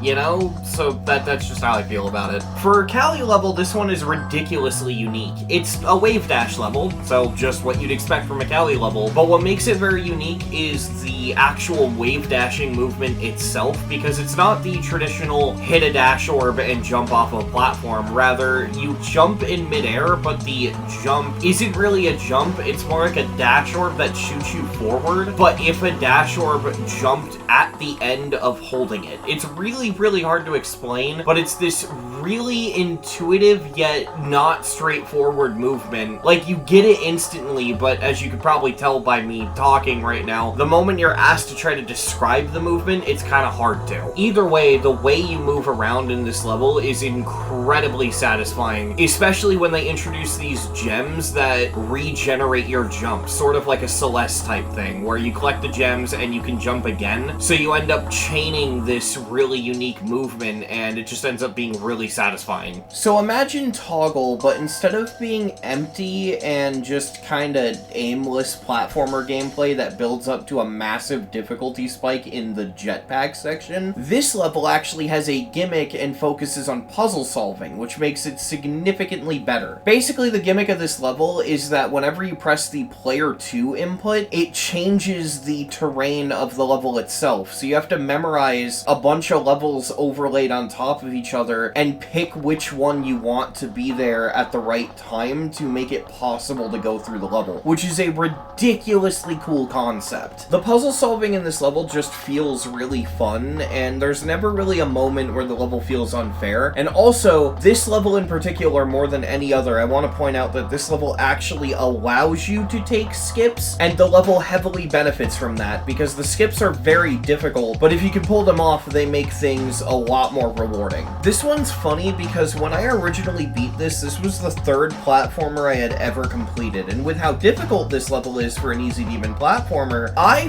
fucking hated it. This was the biggest piece of abysmal dog shit to me, but that turned out to just be skill issue, because this level has a lot of really hard jetpack, and I clearly wasn't ready for that. Because I had to rebeat this for the rebeat arc, I ended up actually really enjoying it, and this level it's just good. It's got very solid, well-rounded, skill-based gameplay, and I also think this level's aesthetic is really, really nice. For a speedrun level, this is incredibly good. Like, this level is extremely fun. I enjoyed the hell out of this, and the only thing holding it back is the fact it's a speedrun level. Again, like I said, I have that preference. I just don't like speedrun levels, so I'm always going to dock points in terms of gameplay for a level forcing you to speedrun. But in terms of speedrun levels, this is the kind of level where even if it didn't force you to speedrun it, there's a chance I would still go for the speedrun because it's just that fun and satisfying. In terms of video game remakes, this might be one of my personal favorites just because of how creative it is at adapting itself into a GD level. This is a port of Keep Talking and Nobody Explodes, which for those of you who don't know, it's exactly what this level is. One player has a manual, the other player has the bomb, and the person with the manual can't see what the person with the bomb is doing, so they have to communicate to figure out how to disarm the bomb, which is a really fun idea. This level is exactly that, and it results in a very fun experience because of the way it was adapted. Each of the panels are actually GD related, so one of the panels you have to figure out what level you're supposed to click, the other you have to do the limbo keys, so on and so forth, and it's just incredibly creative. Just a very solid little moon grinder needle level. Not much to say, this is one of those levels I was talking about before where it feels like it exists more to give Moon Grinder something to play than to actually stand out, but for that standard, it is not that bad. The one complaint I do have, though, is that this is absolutely one of those levels that is hard but short, and that makes it Easy Demon, so it ends up being really hard for an Easy Demon.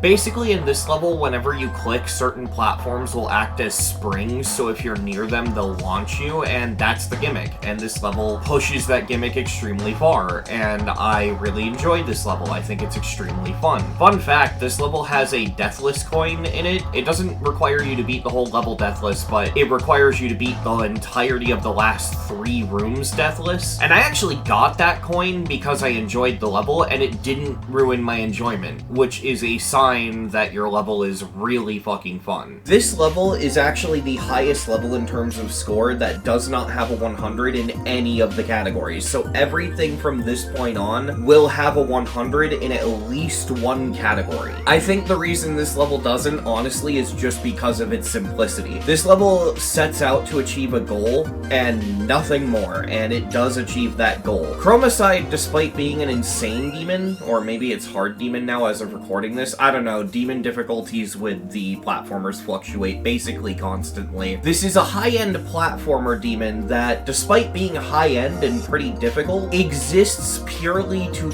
teach you how to do wave dashing. And I think it does a pretty goddamn good job at that. While it looks and plays incredibly simply, it's also one of the first of its kind, and it really pushes wave dashing when you consider how early of a platformer this is. I mean, this level is old at this point, and yet it is still incredibly good at doing what it does. In terms of gameplay, I think my only 2 complaints are that the hardest room is the last 2 rooms. It's not even the last room, it's the second to last room. That's the hardest room. Compounding, yeah, it's the last 2 rooms. That is the hardest part. But more importantly, my biggest complaint with this level is that the wave dashing is a bit too fast-paced to the point where I feel that at times you don't even really use the gimmick in the sense that you're not looking at the level and relying on timings while wave dashing. Rather, this level just becomes memorizing click patterns. There are several points in this this level where I would wedge myself in between two things so that I could jump and not actually move, and I would just practice the click pattern while not moving so that when I attempted it, I had it down.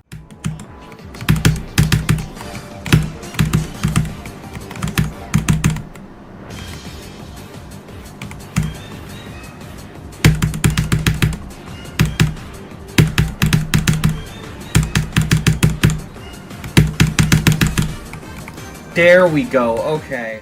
Either way, this level is incredibly fun and incredibly satisfying, and in terms of struggles, this is also a really satisfying level to just throw yourself at and hope that you just pass through. Crushed is a pretty cool level. Basically, the ground and ceiling crushes everything in between it, and you have to try to stand in the one spot in the level where there is a gap when it crushes together to survive. It's a pretty learny level, one of the very few platformers where I'd actually recommend practice mode, and I feel like it's kind of essential to the experience, but it's a pretty cool idea nonetheless. What I will say is that at times this level can feel so strict that it can be a bit frustrating, and the most difficult parts are towards the end, especially if you're going for the coins. But other than that, this level is genuinely pretty cool. It's a pretty solid idea. I think if I had any complaints, the level just kind of looks bad. That's like my big thing. Why does this level look so ugly? I mean, like, it's competently made, but this just looks so bland and boring, but I guess it's fine because it makes a way up for it with its gimmick and how well done it is. This is a pretty solid puzzle level in which you can switch between being 3 different colors, and depending on which color you make your icon, you gain different abilities and you can do different things, and so it kind of functions like a puzzle level, but it's also got this crazy-ass boss fight at the end that's extremely well designed, and it's just generally a really solid level. I think this level's really good. In fact, this level is a really good example of what platformers should be. I think that this level is pushing the editor and pushing platformer mode to sort of create its own little video game, and that makes me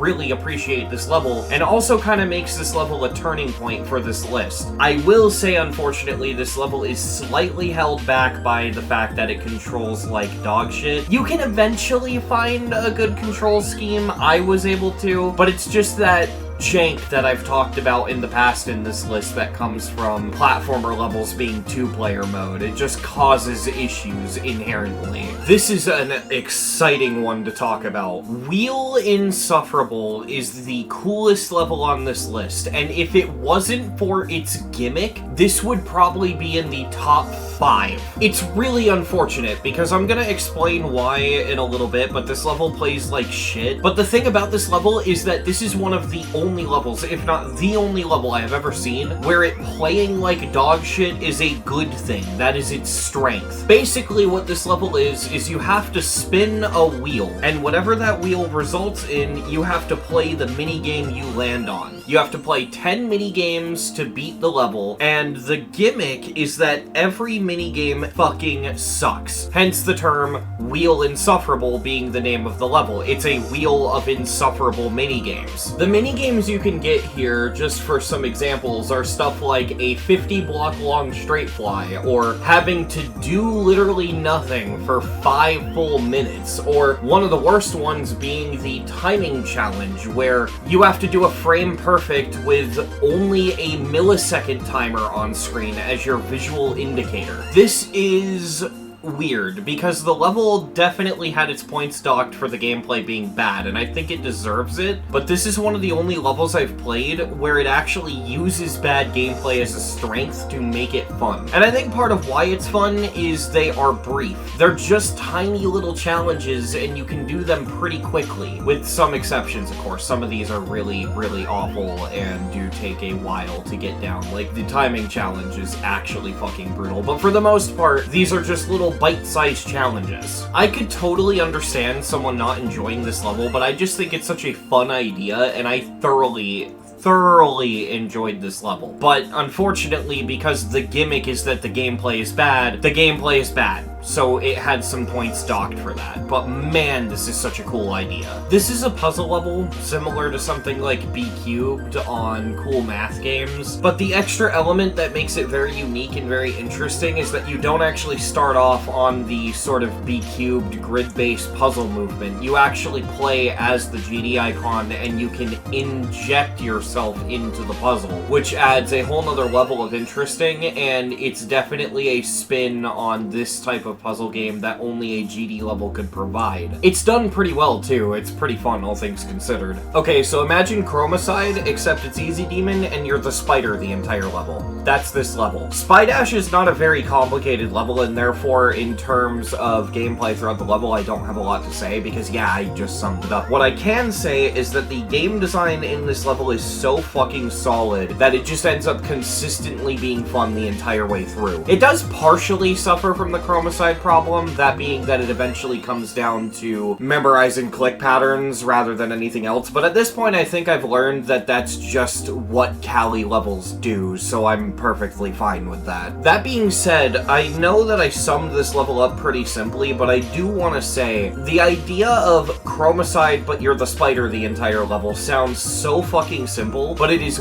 way more of a twist on the concept than you think it is, because, well, you're the spider, so you can't jump. If you click, you teleport to the top of the screen. That changes so much, and it allows you to play with the game's physics in so many cool and interesting ways. This is just good. It's easily the best Cali Wave Dash level I've ever played, and it's not even close. This is so fucking fun. I still don't know the actual term for these levels, but in terms of levels where touching a block makes them move and throws you places, this is probably the best one. Like, this is incredible. It just plays really well, and it works, and it's intuitive. There are some moments that can feel a little finicky, the ones where you have a block pushing you from the side while you're in the air. Usually when you have to do that with a jump ring, it can feel a little finicky, but honestly, it's so manageable that it doesn't end up mattering. This level plays really well, and I definitely think this is a good way to introduce this gimmick to new players. Kind of another moon grindery level, but this level does at least have a really cool idea going for it. The gimmick of high score is that you get launched into the air and you have to try to navigate where you go to collect as many coins as possible. You need a minimum of 70 to win, and so it's just this linear path you have to try to go through the correct way to get the right amount of coins. It's pretty fun, all things considered, kind of feeling like a pinball machine. It just has a little bit of jank here and there that holds it back. This is just a simple little adventure level with a boss fight at the end. Pretty cute, all things considered. I do gotta say, I like the inclusion of a health system. Because this level has a health system, it allows for the level to have some pretty tough level design without feeling too punishing, which is, of course, nice. I also gotta say, I do have one big complaint with this level, and that's, unfortunately, as much as I did enjoy it, it can be very hard to tell what isn't solid. So a lot of the times, I found myself jumping towards what I thought was a platform, but it turned out it was just background deco, which is a little upsetting, but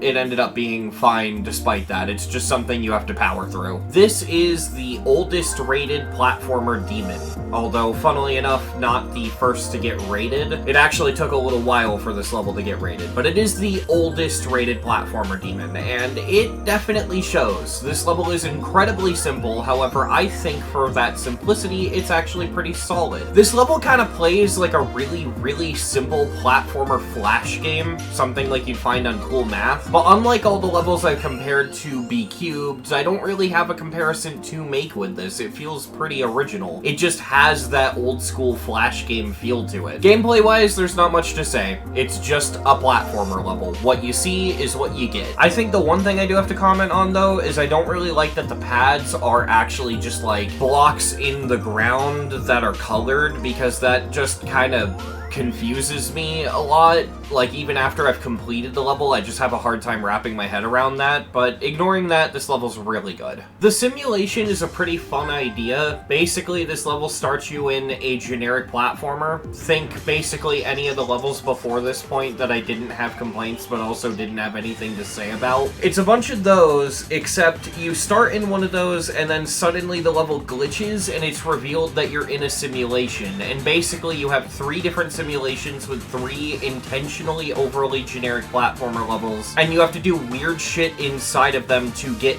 keys to escape. It's incredibly simple, but incredibly cool, albeit what drags it down is the actual simulation segments themselves. I think they did too good of a job creating generic platformer levels to a point where it actually does bring the quality of the level down a little bit. When I came across this level in my grind, I legitimately thought this was going to be one of the worst fucking levels of all time because it's really hard to practice, and it's a long speedrun level, but all things considered, once you're done learning it, this level actually gives a lot of leniency for a speedrun level. It's also extremely fun, and I think I've said this before in the past, but in case I haven't, if you are gonna force the player to speedrun, the only way that can be enjoyable is if you make the speedrun timer incredibly lenient. This gives players who don't really want to speedrun enough leniency to just kind of do it and be done with it, while still giving you a structure and incentive to want to do the level faster than you already did. It encourages you to go for bests without forcing you to, and that's really good. Now, I will say this level could have been significantly higher, but unfortunately, I still had to dock it points because it's a speedrun level. The learning experience is just too harmed by it, in my opinion. If you could just take your time, a lot of this is really intricate and really fun to figure out, but the fact you have to rush through it just makes it so unenjoyable, in my opinion. But for that standard, if you like speedrunning, you can find enjoyment in this, which is definitely pretty good. I don't have that much to say about this level, but I will say that it is incredibly fun and incredibly grand in scale.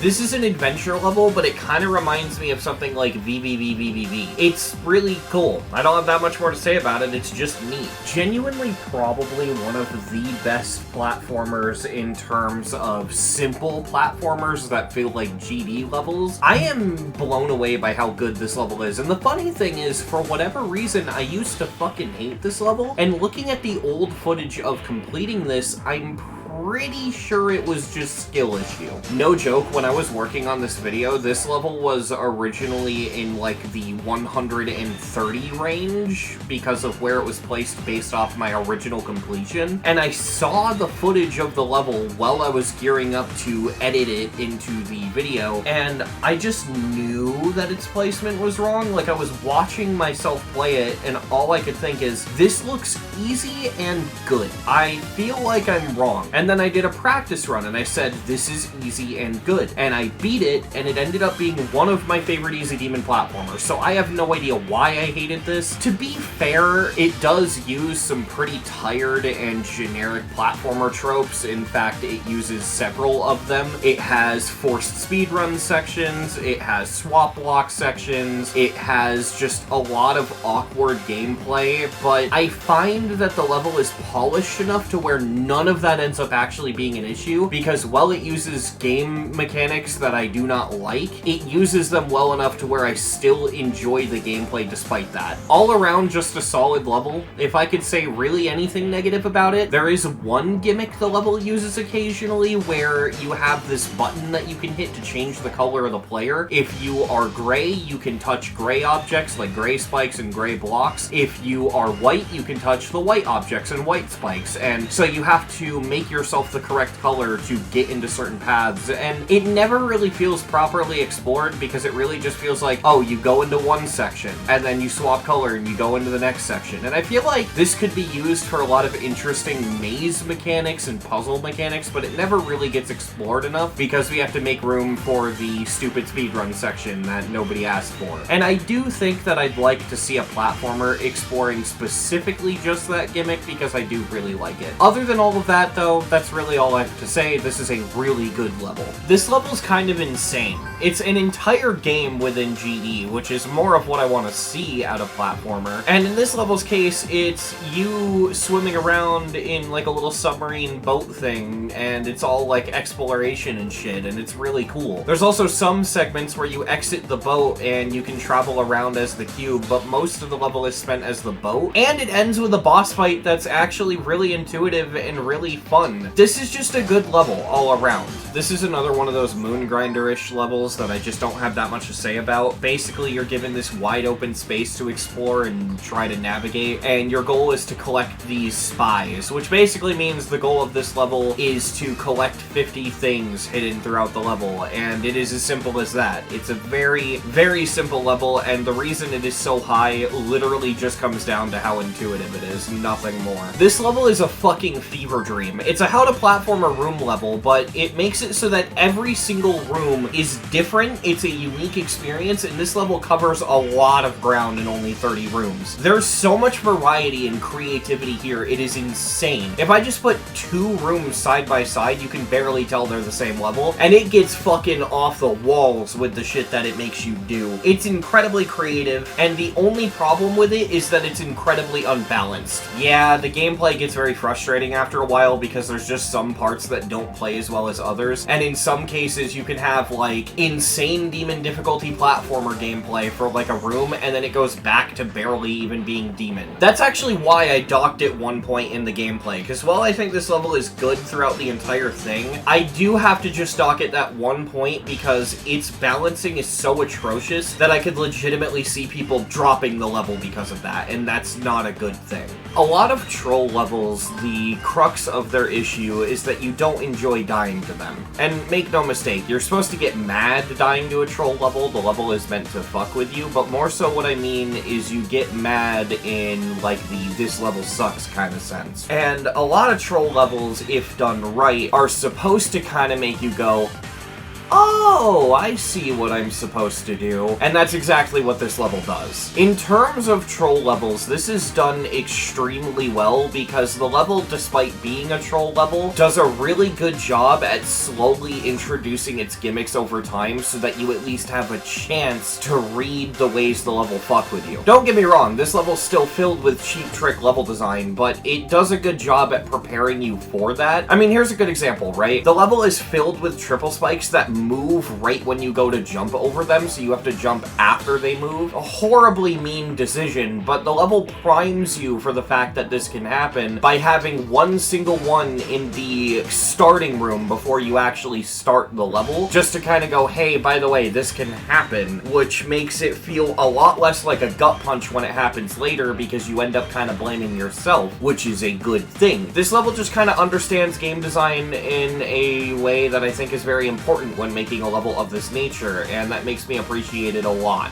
A lot of people were mad when this level was set as the daily on April Fool's Day, and I get why, because now there are moons that nobody can get if they did not play this level on April Fool's Day, and yeah, that sucks. But if you disregard that fact, I am actually kind of glad this was set as the daily, because if it wasn't, I would have never played it, I would have never discovered it, and I'm glad I did, because this level is really fun. Cog is a ridiculously cool, but also very simple level. The premise of this level is that you're inside of a spinning cogwheel and you have to try to escape. Really fucking cool idea, and it plays with this idea very well throughout the entire thing. The one issue is that there are some gameplay moments in this that are kind of frustrating. In particular, the jetpack part is fucking horrible, but other than that, this level is great, and I'm willing to put up with a lot of its gameplay issues because in every other regard, this level is fantastic. And on top of that, it's not like the gameplay's poorly designed or unfair or anything, it's just jank and frustrating, so definitely something I can put up with. That all being said though, I did save the best thing about this level for last to talk about, and it's the main thing that puts this level so fucking high. I think in terms of using the song and making things sync, this is the best platformer level. This level utilizes music sync so fucking well because remember way back when I was talking about The Lightning Road by King Eggplant and how the whole idea of having the lightning strike in beat with the song is really cool, but unfortunately it doesn't matter because it's an auto-scroller? Yeah, all of the feedback I gave in that level, this level uses.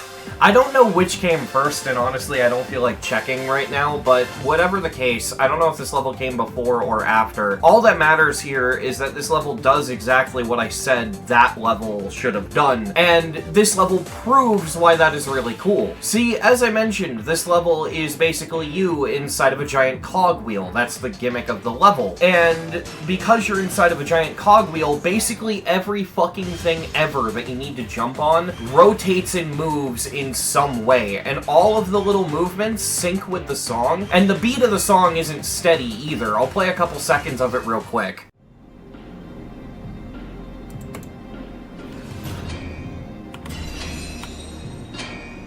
Bonk. Bonk. Because this is the beat of the song and this is the rate at which things rotate, it leaves gaps where some parts of the cycle have longer openings than others, so you have to wait for multiple rotations until it's safe to pass. And there are several points of the level where you need to take advantage of that, and that's just so fucking cool. I just think that this level's incredible in every aspect, and it really just makes me wish that the gameplay was just a little bit better, because it's so fucking close to a perfect score, and I am genuinely blown away by this. I love this level.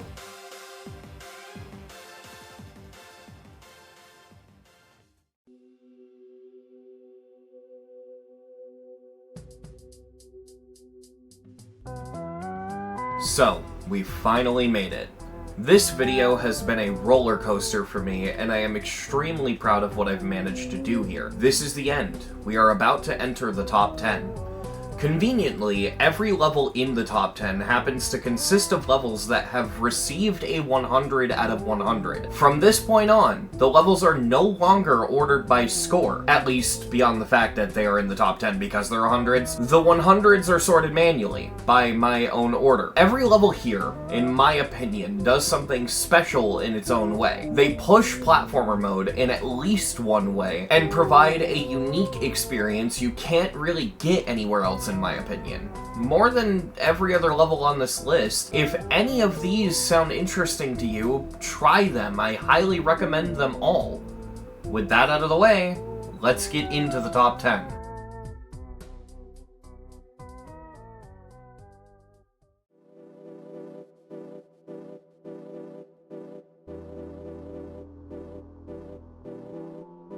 Okay, before I say literally anything about this level, spoiler warning. Please, if you are willing to spend a good chunk of time on a platformer, go into this blind. My review here will be spoiling the level. Generic Cube level is one of the biggest clusterfucks you could possibly imagine, and I mean that in the best way possible. This level is more than a level. It is a full-on fucking experience. This level demands that you do things outside of the game, and has moments where through a sort of password system, you have to leave the level and do things outside of it in order to progress. This level's kind of in a weird situation because it's kind of one of those secret way levels, in the same way, not so much levels like old pre-1.9 levels where you can skip the whole thing. It's more a secret way level in the same way like Master Game is, where you can just input a code and skip directly to the end. But when I beat this on stream, I didn't know that, and I chose not to do it. I experienced this level in its entirety the way the creator intended, and it was a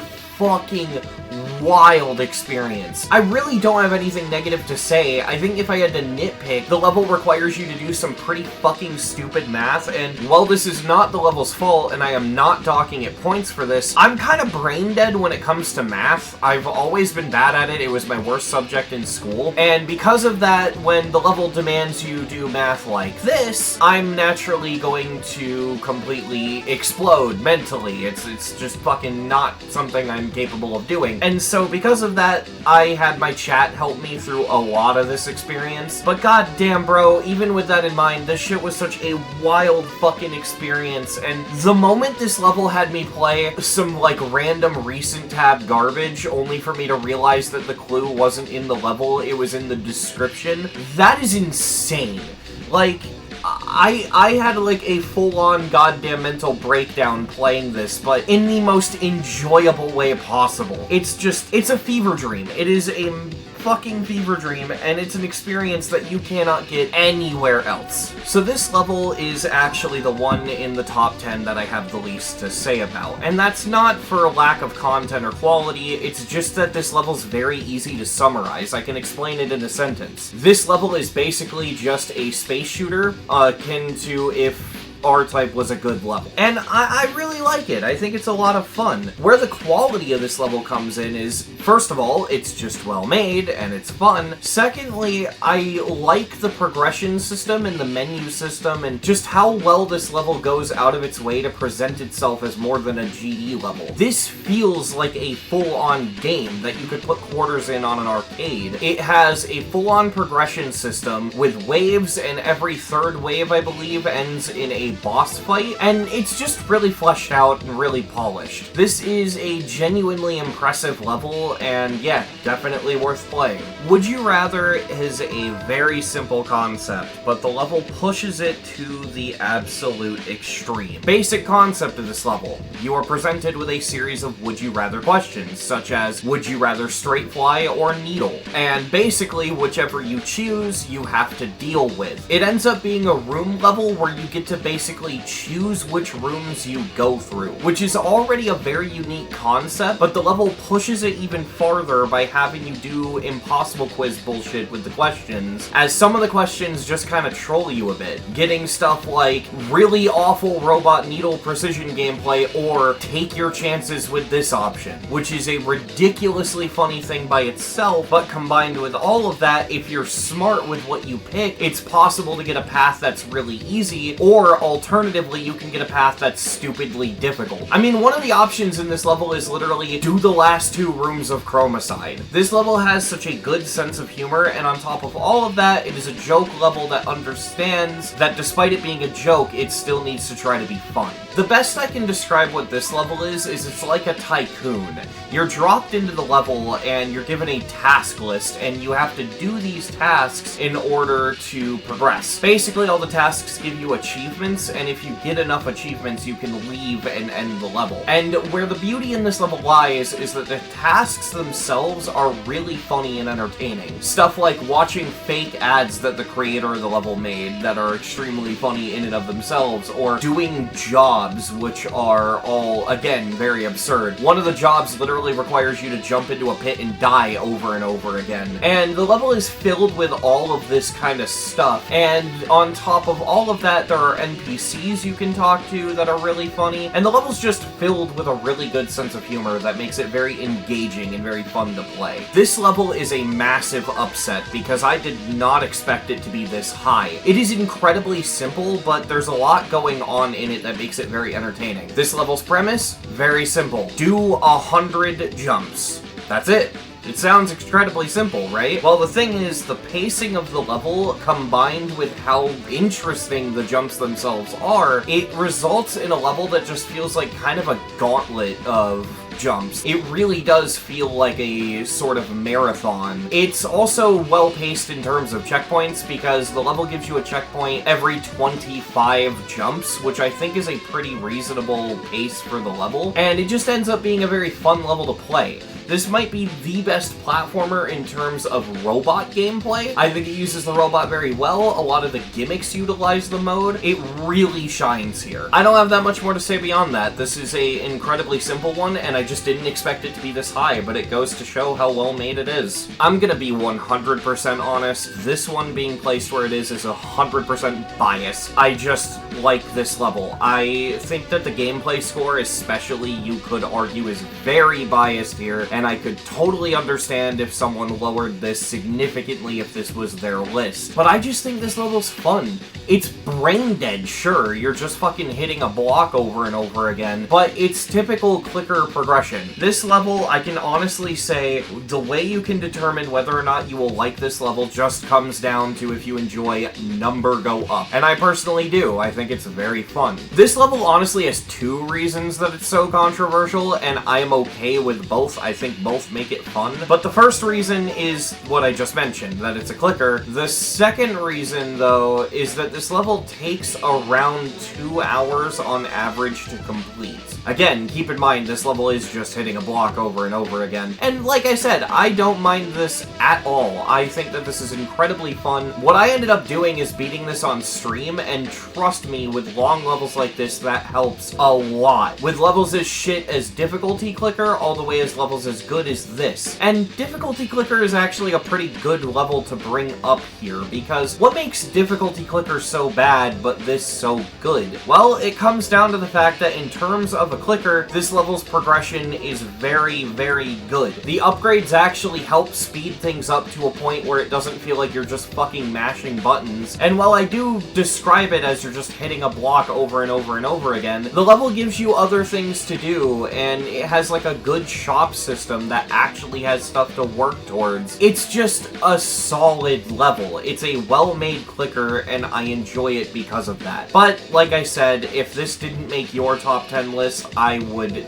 definitely understand. I just personally really like this one. This is an incredibly simple adventure level, but it takes its simplicity so far that it just ends up being really fun. I mean, what you see is what you get. I don't even really know how to explain this. Like, if you look at the screen, you know exactly what kind of level this is. It's literally just basic GD platformer progression. Where it pushes itself is with the insanely clever level design combined with the charm. Like, these rats are really fun to talk to. They have some really entertaining dialogue if you stop and read it, and there's just a lot of really fun, kind of quirky humor that this level has within it. It has a couple gimmicks, and they all land, in my opinion. I'm a big fan of the gel that automatically bounces you if you touch it. Some levels have tried this gimmick and failed. This level actually does it pretty well. Generally, this is just a fun level, and that's really all I have to say. This level is basically just boss rush, but significantly better. Everything I said over there applies, except for the negatives, because the boss fights have been ironed out to be way more fun to fight against. The way you attack and the attacks you have to dodge are all very well made and very satisfying, and unlike that level, there are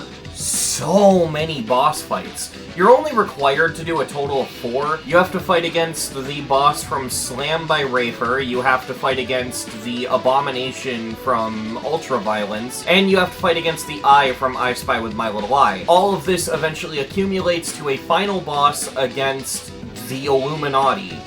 Yeah, that's a little cringe, but I can work past that because it's fucking cool as hell. The way they did this in this level is incredible, and playing through these bosses, especially the final one, just the only word I can think to describe it is euphoria. One of my favorite things about this level, though, even though I didn't get to experience it in the completion, and therefore I don't have the footage, is the sheer amount of hidden bosses in the level. Admittedly, I haven't experienced them for myself, I don't know how you access them, but from what I've seen, this level is fucking loaded with bosses, all just being different references to different levels. I mean, fuck, this level has a Hungry Humphrey boss fight, which is hilarious. This level is loaded with content, and it's basically just its own full-fledged thing, and I find it very impressive. Very deserving of the number 3 spot, because while it's still a GD level, it transcends that and feels like its own game. This level is a full-fledged RPG made within GD. It takes about 2.5 hours to beat, and it's got a full-on story with proper progression and the ability to buy and sell items. This is a full-on fucking video game, and this is insane. The level's also just very fun. The spoiler-free version is that you basically go through these different hub worlds to go to different alternate realities, and you have to collect stuff with them, and it's just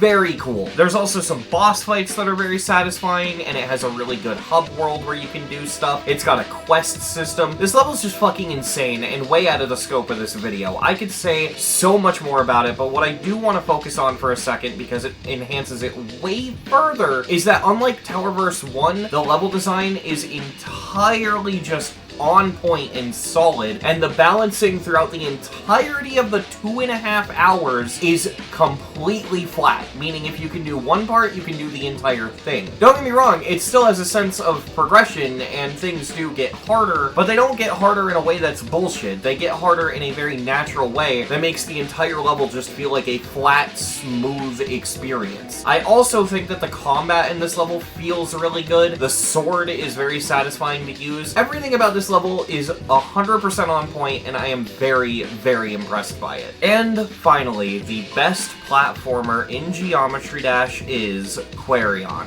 This likely doesn't surprise anybody, both people who watch my channel, because I've already reviewed this level, and people who don't, because this level has a reputation, and for good reason. This level pushed the game so hard, it ended up just making its own video game, with its own assets made entirely within the editor. This is a Metroidvania level. It is fully fleshed out with a map and combat and boss fights, and it's full of exploration. It is a full-fledged game, and I do not know how to sum it up in the scope of this video, other than saying this is the first Geometry Dash level to get ported to Steam as a full video game, and that alone makes it earn the top spot. Holy shit, that is insane. I would love to see more levels like this, but I also understand that they are very hard to make. But just this whole idea of making a game within the editor, this level single-handedly proves that it is possible, and not only is it possible, it can be done very, very well. I genuinely do not understand how people are able to make stuff like this, but I'm so glad that they are, because this is cool as hell. And yeah, that's really all I have to say about it. And that's everything. It feels so odd to be done with this video. I've been working on this video for months now. I was very negative throughout a majority of this video. Basically, every level I have talked about, I have had some kind of big problem with, even the few levels I like. If I can speak on Platformer as a whole for a moment, I love the mode. It has insane potential, but unfortunately, I just think the community hasn't pushed the mode enough. There are some insanely good levels, but I see this mode as a way to push the game beyond its limits. It is odd to me that the same mode that has an entire Steam game made in it is primarily being used to make just bland Geometry Dash levels. Just Geometry Dash levels, and nothing more. Even some levels in the top 20 just feel like unimpressive Moon Grinder levels that exist to be as inoffensive as possible. I know there are levels that do feel like games that I haven't talked about in this video, however, you can't ignore that even with those in mind, it's the exception and not the rule when a level feels like a game. Don't get me wrong, not every level has to push the game to its limits. Simple experiences like Callie's Wave Dash levels have their place. I just wish it was more common for people to push platformer. I assume it's lack of interest, but I don't know. What I do know is that everything I just said is, at the end of the day, a minor gripe. This was a highly critical video where I went out of my way to point out flaws. Even if a level didn't make it high, chances are I did enjoy playing it, for the most part. This has been my ranking of every single platformer demon I have completed. I hope you enjoyed this video. It took me months of work to finish. The moment this video releases, I'm going to get back to beating stuff for the Rebeat arc, and hopefully finish it soon. I don't imagine it'll take me much longer. I have like 300 levels left or so, but everything is medium demon or easier. But what I will say is that there will be a follow-up to this when the Rebeat arc is done. A video where I rank every single classic demon I have completed. Over 600 levels. It's gonna be a wild ride, but I hope you all join me when it releases. If you want to watch me play these levels, check out my streams. I stream kinda randomly right here on YouTube. My schedule isn't consistent, but when I do stream, I usually go live around 11 o'clock p.m. EDT. I hope to see you all there. That being said, I hope you all enjoyed, and thank you for watching.